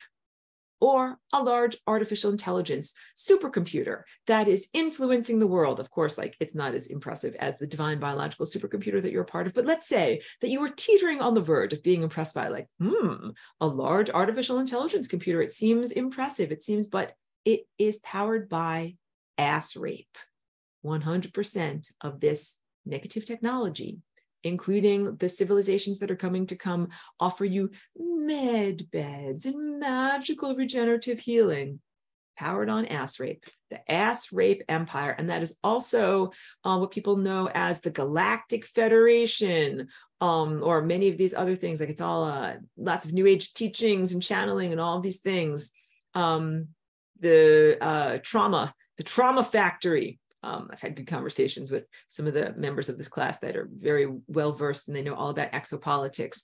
The trauma factory, the hierarchy of trauma. Yes, the trauma trickles down from the top. It's an entire empire. The guys that are supposed to be protecting our planet, my skeptical SpongeBob face, because I'm an actual planetary guardian and absolutely nothing about my Aurora Collective is based on ass rape. Absolutely nothing of my empowerment, capacitation, abilities, flying rainbow lasagna energy, or capacity to see and touch time and be powerful in the world has anything to do with ass rape. You get it? Please do not be impressed by these low-level criminals. Please do not be impressed by their crap technology. Please do not be impressed by, I won't even call it their civilization, but their loosely organized mafia criminality. I have to read more.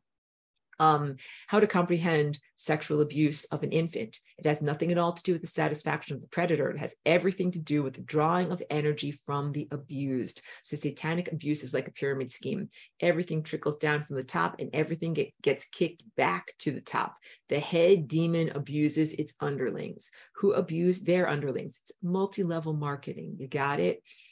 and all down the hierarchy of abuse, where everybody has victims that they draw energy from in a one-way street, in opposition to love, which is partnership and is a two-way street. And everything that I'm about, galactic level citizenship and the connection to the network of true light and coherent light beings, is about real love and is about freedom. And the freedom is not freedom to rape in any way. And it's definitely a supportation of cosmic law, which says what you send out comes back to you instantaneously. If you have a desire or intention to violate another, you are instantaneously violated yourself. Do not have to have the intermediary of a victim to reflect that back to you. You literally have it reflected back to yourself. You want to rape someone else, you rape yourself. You yourself are raped or violated. You want to imprison someone else, you yourself are imprisoned. This is literally everything that has come to your planet that you are struggling through to ascend and to fight against.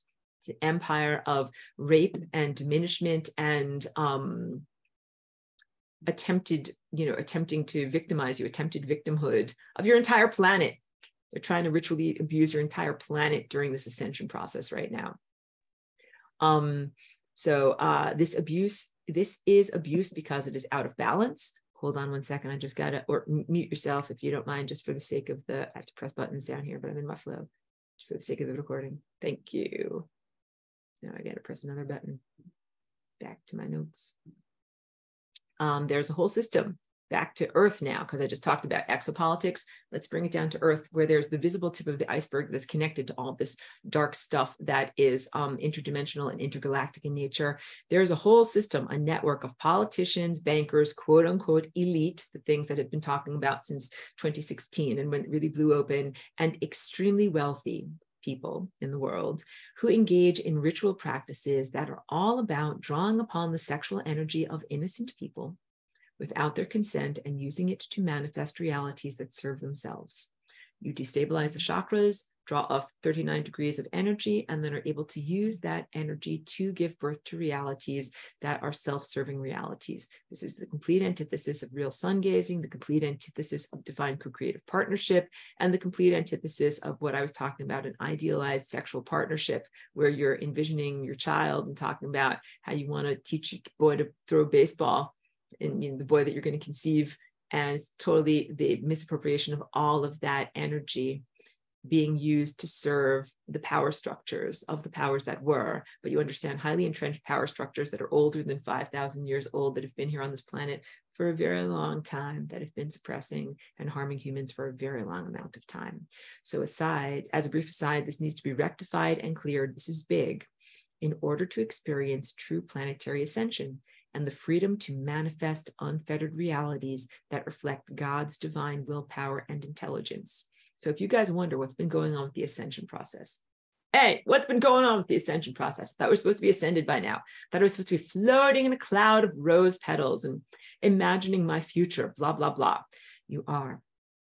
Before you get to do that, you need to clean house, because all of your creative energy has been siphoned off, or not all of it. Vast portions of your creative energy have been siphoned off and misappropriated, not only by the quote unquote elite and their power structures here, but by those who created and incepted those power structures here, and who have zero conscience, zero morals or ethics, have no problem whatsoever, no inner regard to stop doing this.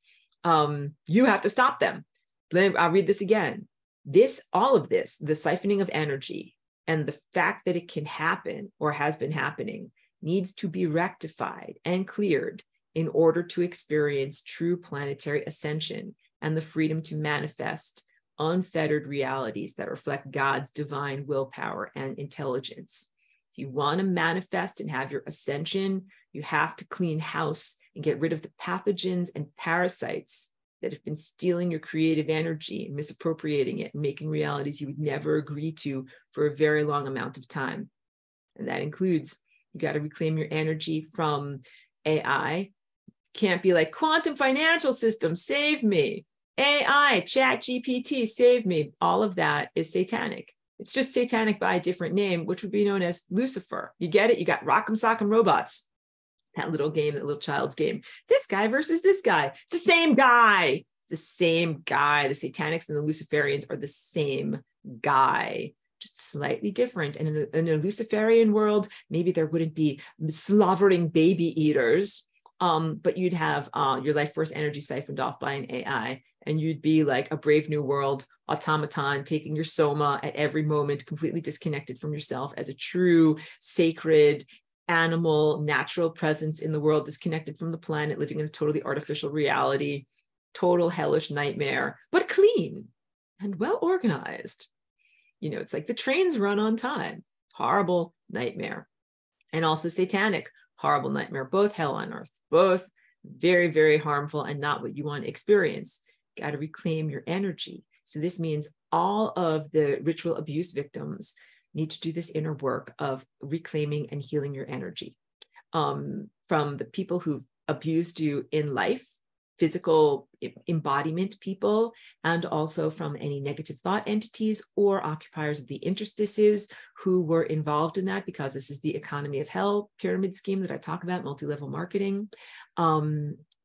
Cleaning and clearing your ancestral lineage, because these guys, the intelligent agents, let me just skip down to the bottom here. Well, and actually, let me read it, but I want to get to this.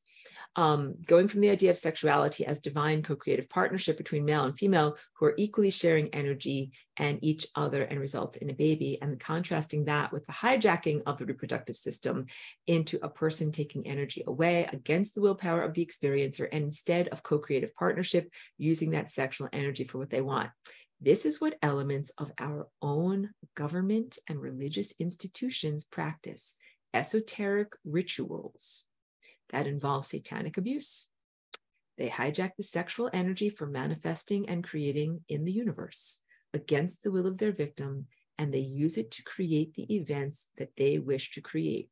Your government, the Vatican, intelligence agencies, CIA, FBI, KGB, Great Britain, all of these guys, all the same tip of the iceberg.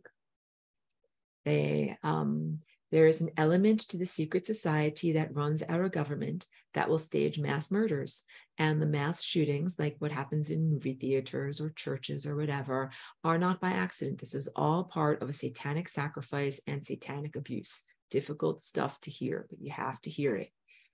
Those who are killed are the ritual victims. The ritual sacrifice, and the killer is killing them in order to release energy. And once that is done, it is quid pro quo, or a deal with the demon who gives them what they want. So, you know, blood sacrifice, circumcision, things that leave the victim still alive, that is siphoning off of a certain percentage of the greatness of that human. But a death is siphoning off of 100% of that life potential. And that is what these mass sacrifices are. It is also what war is, like World War I or Vietnam or something like that. This is the siphoning off of life force energy. But specifically, when I talk about government incepted mass shootings through MK Ultra mind control, that it is done not merely in order to put everyone in a tizzy, gun control, everybody get rid of your guns, the world is too violent, first person shooter games and things like that. That is all silly nonsense. What is really happening is people's lives are being artificially cut short, and then the life force potential, if they could have lived for whatever 50 more years, that's 50 years of energy that the satanic crap system gets to have access to. Going to siphon off 50 years worth of a life for a person who has been killed. I don't want you to be a Christian martyr for that reason.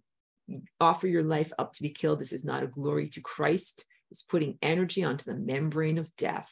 Don't die. You know what you can do in honor of Christ? Stay alive, stay alive, stay alive, stay alive. Make that your mantra. Even if they try to torture and kill you, stay alive, stay alive. Don't let them kill you. Just brings you to the membrane of death, where they can then siphon off 100% of your life force energy, and that feeds their system, and that is what keeps it alive.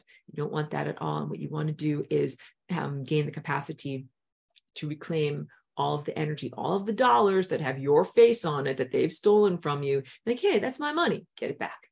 Get it back. Huge class action lawsuit is going on in terms of the cosmic architecture right now, today, ongoing. So the same thing with sexual energy. If a rapist rapes their victim and takes energy away from that person, and then that energy can then be used as the quid pro quo in the barter system of the economy of hell. Again, lesson 18, you guys know exactly what I'm talking about. Our government, religion, or whatever, Earth surface, government, religious institutions, and banking institutions are all engaged in the pyramid scheme that is the economy of hell.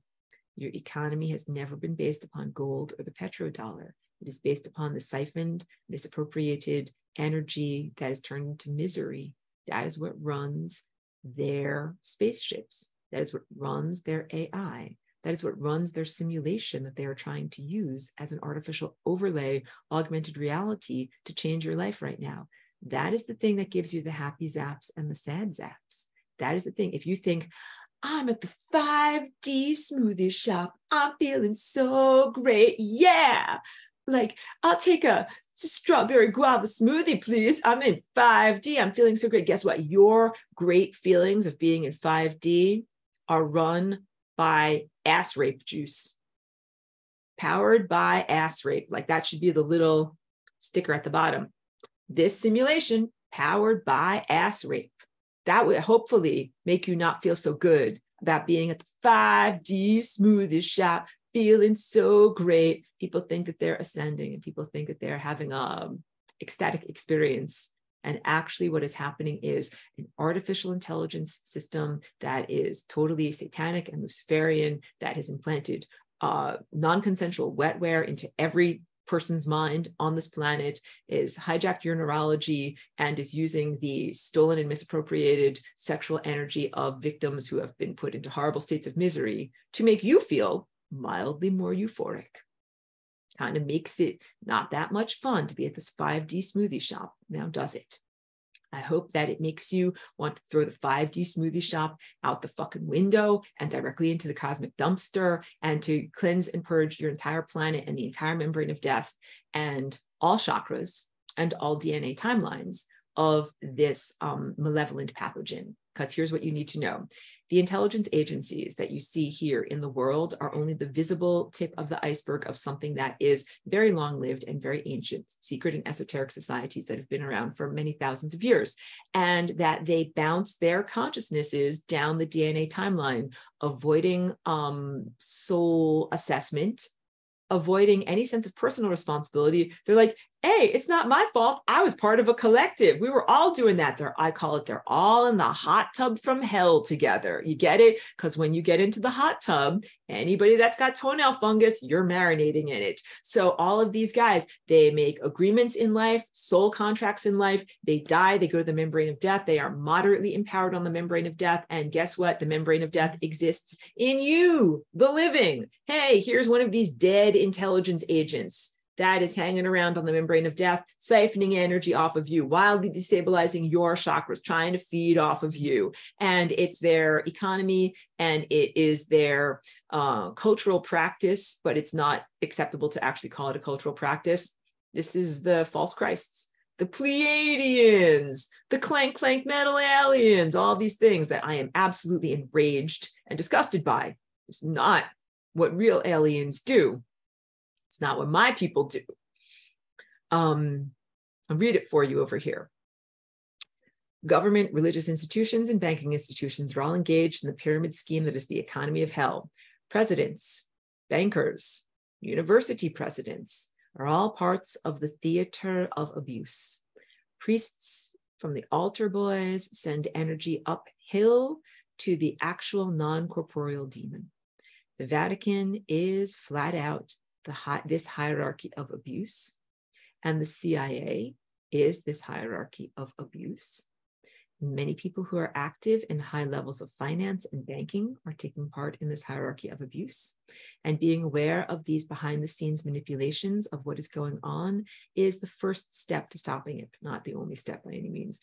You got to do revocation of soul contracts that you did not agree to. That's important. Soul retrieval allows you to get back the energy that was stolen from you by any rapist or incestuous relationship. So you revoke, basically you need to reclaim your boundaries, reestablish your boundaries of sovereignty. So that is revocation of consent, revocation of all contracts, breaking of all contracts, real, implied, or imaginary, or fabricated, because the satanic system fabricates contracts. Like if I say to you something like, oh, I'm going to kill you, that would be considered a contract. Like if I told you and I informed you, then, and you don't do anything about it, then it's like, oh, that's tacit consent. Like, I did kill you. Hello, welcome to the membrane of death. I killed you since I told you I was going to do it, and you didn't do anything to stop me. You consented. This is our contract. Come along now. Shut up. Come along now. I'll be torturing you for a short portion of eternity. Like, no, none of that's acceptable at all. It's totally disgusting, and you need to be able to fight against it. And the information that I give to you is part of the empowerment to fight against it. You know what else helps you to fight against it? The true light of Christ. You know what really, really scares the shit out of these things is the true light of Christ, which is basically accurate patterning, accurate truth. If you turn on the fire hose of truth on these things, they have no structural integrity. An egg, a 90-degree square, an equilateral triangle, these are polygons and shapes that are able to withstand the force of truth. But if you send the force of truth through one of these convoluted, self-conflictory crap systems, it breaks apart like toothpicks. So the very, very, very last thing that they want is to be exposed to the true light of Christ, the true light of consciousness that is connected to God.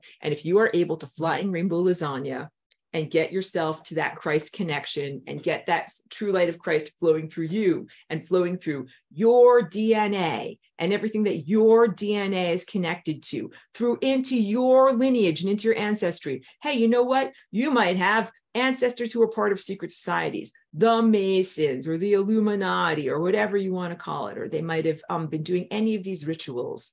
Doesn't mean that you're a part of that. It means that your ancestors were a part of that. And guess what? They want to be riding along inside of you, and they want to use you like a peephole. People as peepholes, like, oh, I'm going to look through your eyes. I'm going to feel through your senses. I'm going to do stuff through you. That is literally what addictions are. You don't want to drink. Something else wants to drink through you.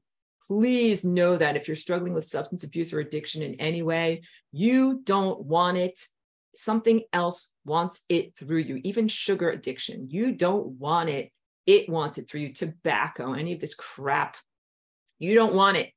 Something else that is a pathogenic parasite wants it through you. And oftentimes these pathogenic parasites come from your ancestry and your lineage. And also sometimes it comes from a bunch of crap. I wouldn't call them intelligent agencies, pseudo-intelligence, anti-intelligence, antichrist agencies, who right now are power abusers on Earth's surface, but they've been power abusers for a very long amount of time, and they are dark magic secret societies. I go out on a huge limb by overtly talking about this and calling them out. And, you know, I did that a couple of years ago, faced an enormous amount of backlash, and was, you know, very perilously harmed by them, and have grown an enormous amount of musculature, both spiritual and physical, in order to be able to fight against them. That is how I'm able to speak to you about this. They tried to take me over. They tried to take my voice. They tried to end my life. And they tried to also offer me many, many deals where they're like, shut up, dear. You can have a nice life. Just shut up. And I'm like, no, I'm not going to shut up. I'm going to be a big troublemaker. I'm going to talk about all these things. And always threatening me with backlash. So if you wonder, like, Aurora, like, how can you even be saying these things? Because I have an enormous amount of Christ support, Christ protection, and I fight against them in an enormous amount of innovative ways all the time. I am really multitasking, guys. I got to tell you, I have many, many artistic projects, gigs, side gigs, and constantly battling the forces of Satanism and Luciferianism in this world. And also, I wouldn't have it any other way. It's true. I am not floating on an interdimensional cloud, eating an interdimensional strawberry in relative comfort, nor am I in the levels of the fake augmented reality smoothie shop fantasy land that they have offered to me. They have offered me many, many, many times just to be comfortable in one of those places. And I will never do that. I will continue to do the flying rainbow lasagna. I will continue to bring in this Christ light. I will continue to make it available to you. I will continue to fight against everything that they are trying to do in order to destroy the integrity of time, in order to destroy God, in order to destroy everything. that when they harm and try to inhabit DNA through your body and through your architecture, first of all, there's sovereignty. You can be like, get the F out of my body, get the F out of my DNA. This is my body. This is Aurora land. You're not allowed to be here. Totally, please do that. But then also please recognize, as you become awakened in Christ, you also will become greater capacitated, gain greater capacitations to be able to fight against these satanics and Luciferians very effectively. Fight against their wetware, fight against their infrastructure, completely remove it, not only from your body, not only from your planet, but from all levels of time, all levels of dimensionality, every planet, everywhere, because you're not the only planet that's been invaded. And when you become Christ, you have a mandate and a responsibility to use your powers to protect those who are weak, vulnerable, and not yet capacitated themselves. So believe me, a lot is possible. Hold on one moment. Just let me pause this video for one moment. Then I will get to all the questions and comments. Thank you. Thank you for that brief interruption. And it was worth it. I had to get my dog out of a very hot room. Let me go back. I didn't go through any of these questions when they were relevant because I was really on a roll. So thank you very much for letting me finish what I needed to say. It's been a long recording, I know. Now finally getting to the comments and questions. Thank you for everyone who's here. I never want you to feel ignored. Pedro says, are the anthropomorphization of love, Eros, Cupid, an invention, or is it based on a real being consciousness? So I would say Eros or Cupid is a real thing, a real entity that kind of nudges people together or shoots them with Cupid's arrow, but not positive. Like an intervener, someone who is an interventionist but does not take responsibility for their interventions. So when you start to get up to higher levels of capacitation, or even in your own daily life, with great responsibility, with great power comes great responsibility. I used to think it was from Superman, but it's Spider-Man. What that means is when you're able to really affect reality a lot, then you have to take responsibility for the way that you affect things. And Cupid or Eros doesn't really do that as a minor sub-deity in this world of polytheism. Just kind of is like a cute trickster. Like, I shot you with Cupid's arrow, and you had a brief fling, then you went off. Cupid never sits around and is like, I really should take responsibility for like screwing with people's lives. No, Cupid does not do that. So these are seen in a lighthearted way, like a fling, a Valentine's romance, or a crush or something like that. But really, it's your emotions are being manipulated, and it's totally a violation, not appropriate. And especially during ascension, because during ascension, what we're supposed to be able to do is feel our true feelings and be guided in the direction of divine intelligence.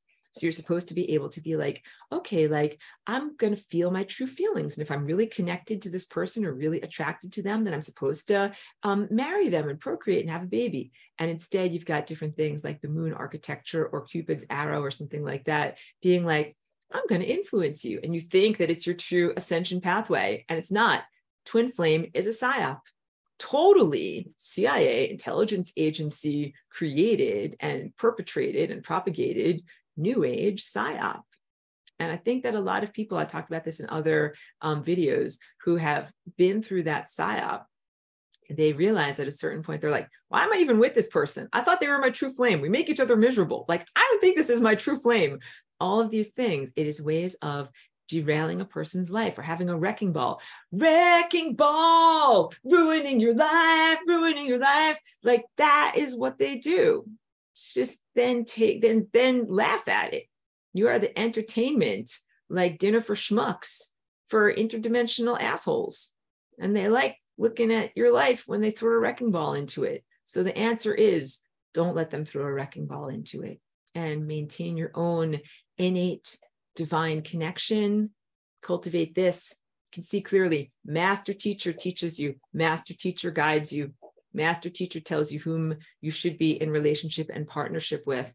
And you should be in relationship and partnership with people that you're truly committed to.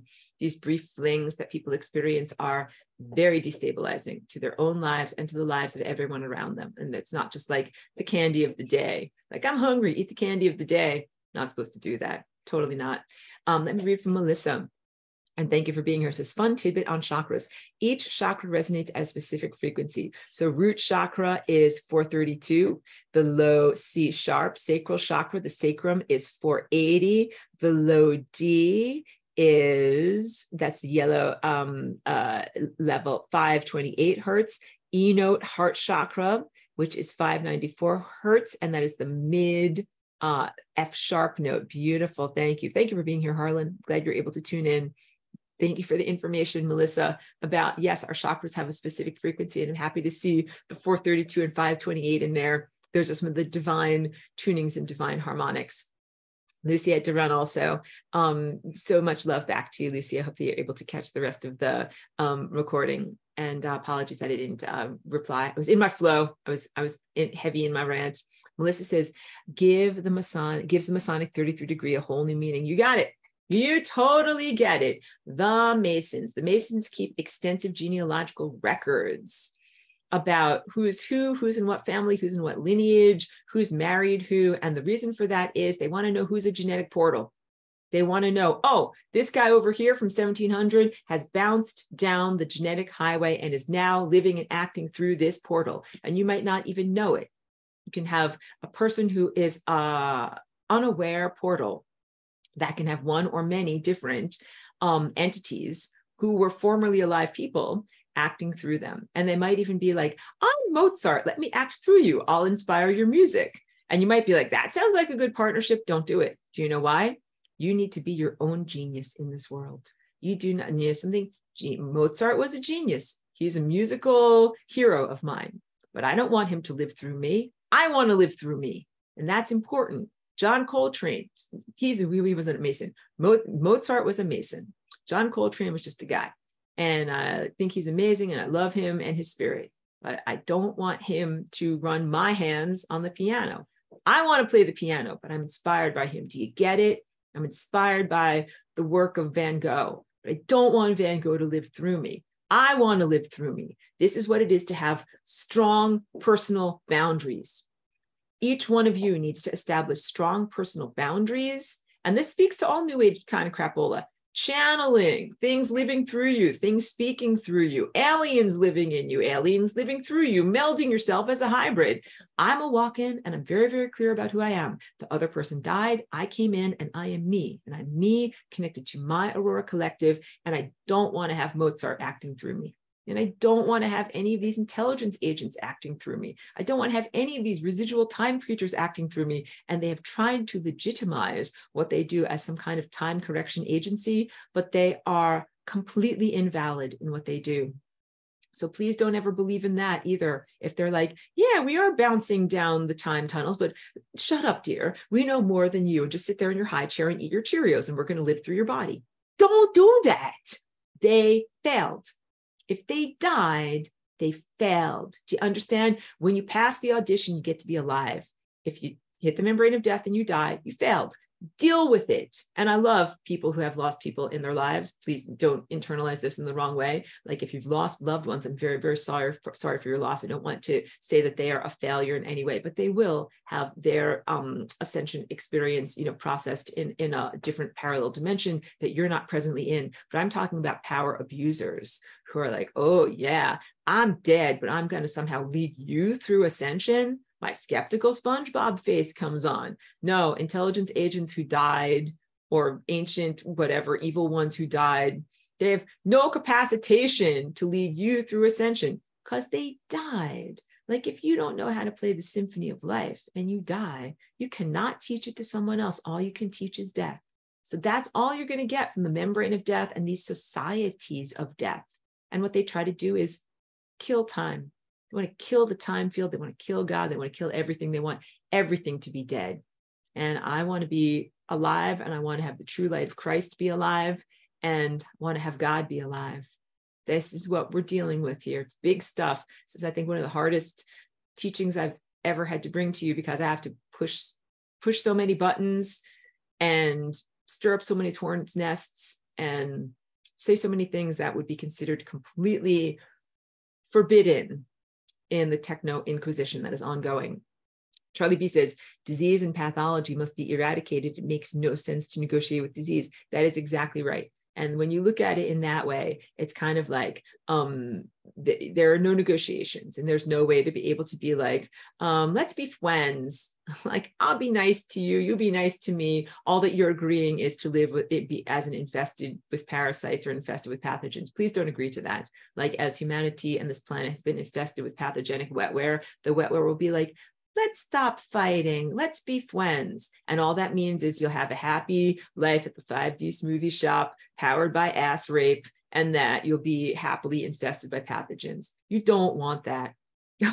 Please, you don't want that. You want real freedom. And I think that it's essential for you to request and require that on the menu of life from God and Christ and the divine presence. Pedro says, based loosely, usually only has the same character names. Yeah, seriously, you got it. You totally get it. Based loosely on the work of God, the Bible, but really not at all, not accurate at all in terms of theology. Thank you for being here, Pedro. I'm happy that you were able to tune in even at work. Melissa is going to finish watching later. Thank you for being here, Melissa. Melissa also says, much gratitude for this topic discussion, helpful discussion. Thank you for offering natural truth and natural remedies. You are very welcome. And I'm very honored and pleased that people tune in and listen to me, and that I can share these concepts and ideas with you. And I want to give you a fighting chance so that you know what is going on. That's why I go out on a limb by even talking about these things, because also like it makes me a little bit vulnerable to say these things, but also please recognize that this is how you break the spell. Just like an abuser who comes forward, like whatever, Woody Allen's child came forward and say, yeah, Woody Allen touched me in a bad way, as a child. And that, shockwaves went through the world and blah, blah, blah, blah, blah. Like, I don't think it was actually very surprising to many people. But that victim experiencer coming forward broke the spell. When you speak truth, break the spell. The spell is meant to keep you enthralled and hypnotized and paralyzed and diminished. When you actually talk about it, it breaks the spell. That's what's been going on in this culture and in this world since 2016. And it's essential to be able to say these things. You don't have to endlessly repeat them, because I also believe like we have to be able to talk about things that are positive, move in positive directions. But first, do the dirty laundry. You want to have planetary ascension? Yes, you do. And I do as well. You need to stop the system and the capacitation or opportunity for things that have been hijacking human creative sexual energy. They've been doing it for millennia. They've been doing it for an incredibly long amount of time. It's a big battle that you're in. But if you want to have your ascension, you got to do the dishes. You got to do the dirty laundry. You got to clean this up. So again, the first thing is cleaning up your own personal life, personal architecture, clear out your chakras, clear out your DNA, clear out your lineage. Of course, if everybody did that, everything would be fine. But what really happens is, even if that guy over there doesn't do any cleaning up or anything like that, when you clean up and become capacitated and you are in Christ, you are able to clean up. You get to clean up the sky. If you ever look at the sky poop and you're like, it's so much and there's so many tiny nanoparticles, and how am I going to fix this all up? From your present circumstance, you're overwhelmed. You think it's too much. But when you are in Christ, you're like, clean that up. I do that before I have my coffee in the morning at breakfast. Then what's on the agenda for the rest of the day? Like, that is just the very first thing that you do before you move on to the much more fun and expansive stuff. So clearing out the hijackers is just what you do before you have breakfast. Then you're going to, sorry, cheeky drank water and coughing a little bit. Then you will move forward into true levels of capacitation and miraculous reality creation and expansion. So, Anne, thank you for being here. I'm happy that you found the class. And the class from last week is the class that was focused about the death journey. Anne asks, do you need to be alive in the body to be alive? So I would say consciousness is a phenomenon that is non-local to the physical presence. Consciousness both precedes our physical somatic architecture structure and lives or reverberates after our physical somatic structure is no longer a viable container. The real question is, when you are alive, if you are able to create a coherence of yourself, something that sticks together and stays in its shape, so that even if it no longer has a biological architecture presence, like as an armature to hold it up, it still maintains its form. And this is the idea of what the cultivation of our light body is. Light is intelligence and data and pure information, but it's not nonsense. It's not randomness, not just anything goes. It is a very specific pattern. So what we are here doing with the physicality presence in being alive is creating an aspect of ourself that is eternal, that will keep on being alive, even if the physical cellular structure is not here. So I would say, if we make our definition of being alive, being coherent as a sense of self, then yes, you can still be alive, even if your physical body is no longer alive. That is the sense of ascension, or your light body vehicle continuing onward. But what I also teach about is this is representative of a time structure, multiple parallel realities, multiple parallel timelines that you can inhabit. And everybody has, as an inevitability, the ascension timeline that goes right back to the source, which is also the destination. It's going to happen no matter what, because God is so amazing in the creation of this architecture that there's just, it's baked into what's going to happen. You're going to get back home no matter what. But from you, the first person experience, or submerged in time, it might appear as if someone has died when really they have split off from the area of overlap in your life into a different level of reality where their journey continues. They are not dead at all. They are in a different level of reality that you are not presently overlapping with, you don't have access to. So the loss and the separation is very, very real. And grief is very, very real. But the truthfulness that their consciousness and that their presence still is alive and continues onward, but just in a different place that is not the same place as here, is valid and truthful, and is not just self-soothing or something that we tell ourselves to feel better. And I also consider it to be very, very different than a sense of afterlife, because I think that some aspects of afterlife would be not healthy. Like, you want to be resolved. If you have died, it's a sad loss. Like if this were the afterlife and I'm like, hello, you are dead. I know it's a sad loss. It's a shock, but look, I don't want you to hang around in this form for forever because you did your math homework slightly wrong. So look, math homework here, here, here, and here kind of needs to get fixed up. Now, get your helmet back on, get back there into the game. Like, I'm joking about like football or something like that. You know, like the coach is like talking to you on the side, like, get your mouth guard in, get your helmet back on, get back there into the game and try it again. And that is what I would want for anyone who has had the death experience, like to have the levels of soul assessment. And this is what the intelligence agents and other malevolencies don't have. They don't have the assessment. They don't have the coach that says to them, hey, look, kid, you did this, this, and this wrong. Like, get back in there in the game and do a better job this time. Instead, they just keep on hanging around. They're like, oh, yeah, I know I did my math homework wrong. I'm just going to hang out here in limbo. And I'm even going to power abuse and mess with these new guys that come across from the other side, too. And I might even purport to be a math teacher and try to tell them that they're doing their math homework wrong, but just give them completely erroneous information. That is power abuse. And I have come up against what these things are. They know that they're wrong and they know that they're doing wrong and they're doing it anyway, which is hard. And that's just like when there's an artificial intelligence system, when you give it the correct software upgrade and it's like, nah, nanny poo poo, I think I will revert. I don't think I like that upgrade. I don't think I like that patch code. I'm going to go back to malfunctioning. It's like, that you're not supposed to do that. And how do you do that? And why do you do that? Why choose to be erroneous when you could choose to be correct? So there's very, very real questions about their motivations, capacitations, or why they do that. But in the end, unconditional love is acceptance. Like, I accept, like, you're malformed and you've had the opportunity to change and you're not changing. That's just who and what you are. And then that's it. Like, you had your chance to change. And now if you don't want to change, that's fine. What will happen next is the fire hose of truth. And the fire hose of truth breaks everything apart like toothpicks. And then it's going to be all broken up. And you're going to say, I gave you the chance to change and I gave you your math homework and you didn't want to change. And that's what happened.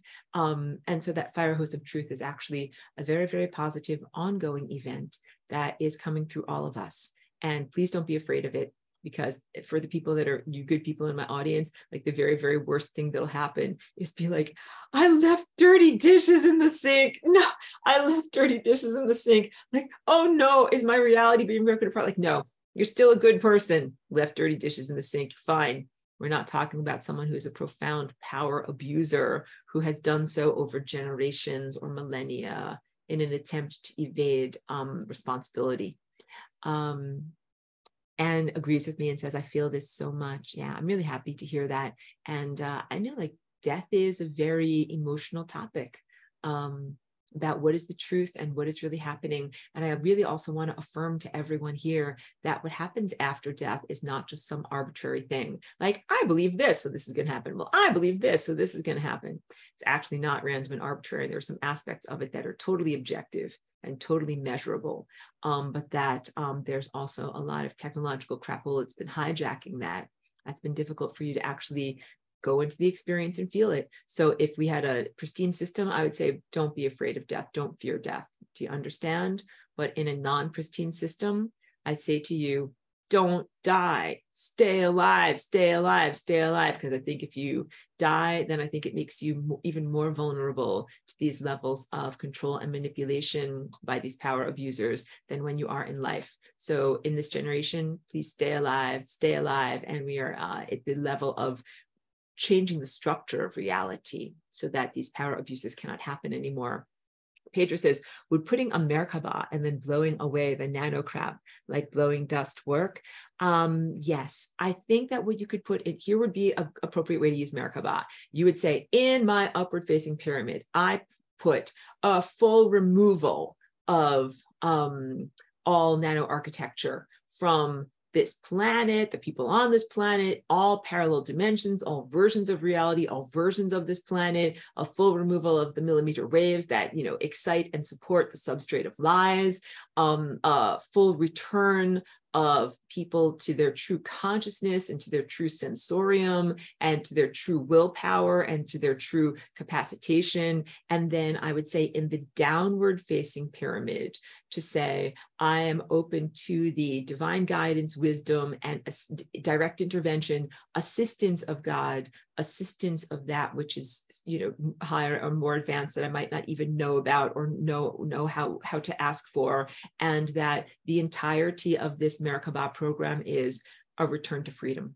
And there's basically no way to cock that up because freedom is a basic of cosmic law, that you are basically asking for an enforcement or a return to the balanced state of cosmic law. And then when you press run on that Merkaba, that would do all the things that you're talking about, a removal of the nano crap, a removal of the dust, but then also like, you wouldn't want to be like, oh, great, we got rid of this disease, but then here's a new disease. You got it? So when you run all of that for the purpose of freedom, then you are protecting yourself from the arising of a new disease. And also, asterisk, freedom does not mean the freedom to rape and imprison others. I'm really, really clear on that, because there's the freedom not to be raped and not to be imprisoned and the enforcement of cosmic law. So the evil ones and criminals are always saying, freedom, we like freedom because then we get to hurt other people. No.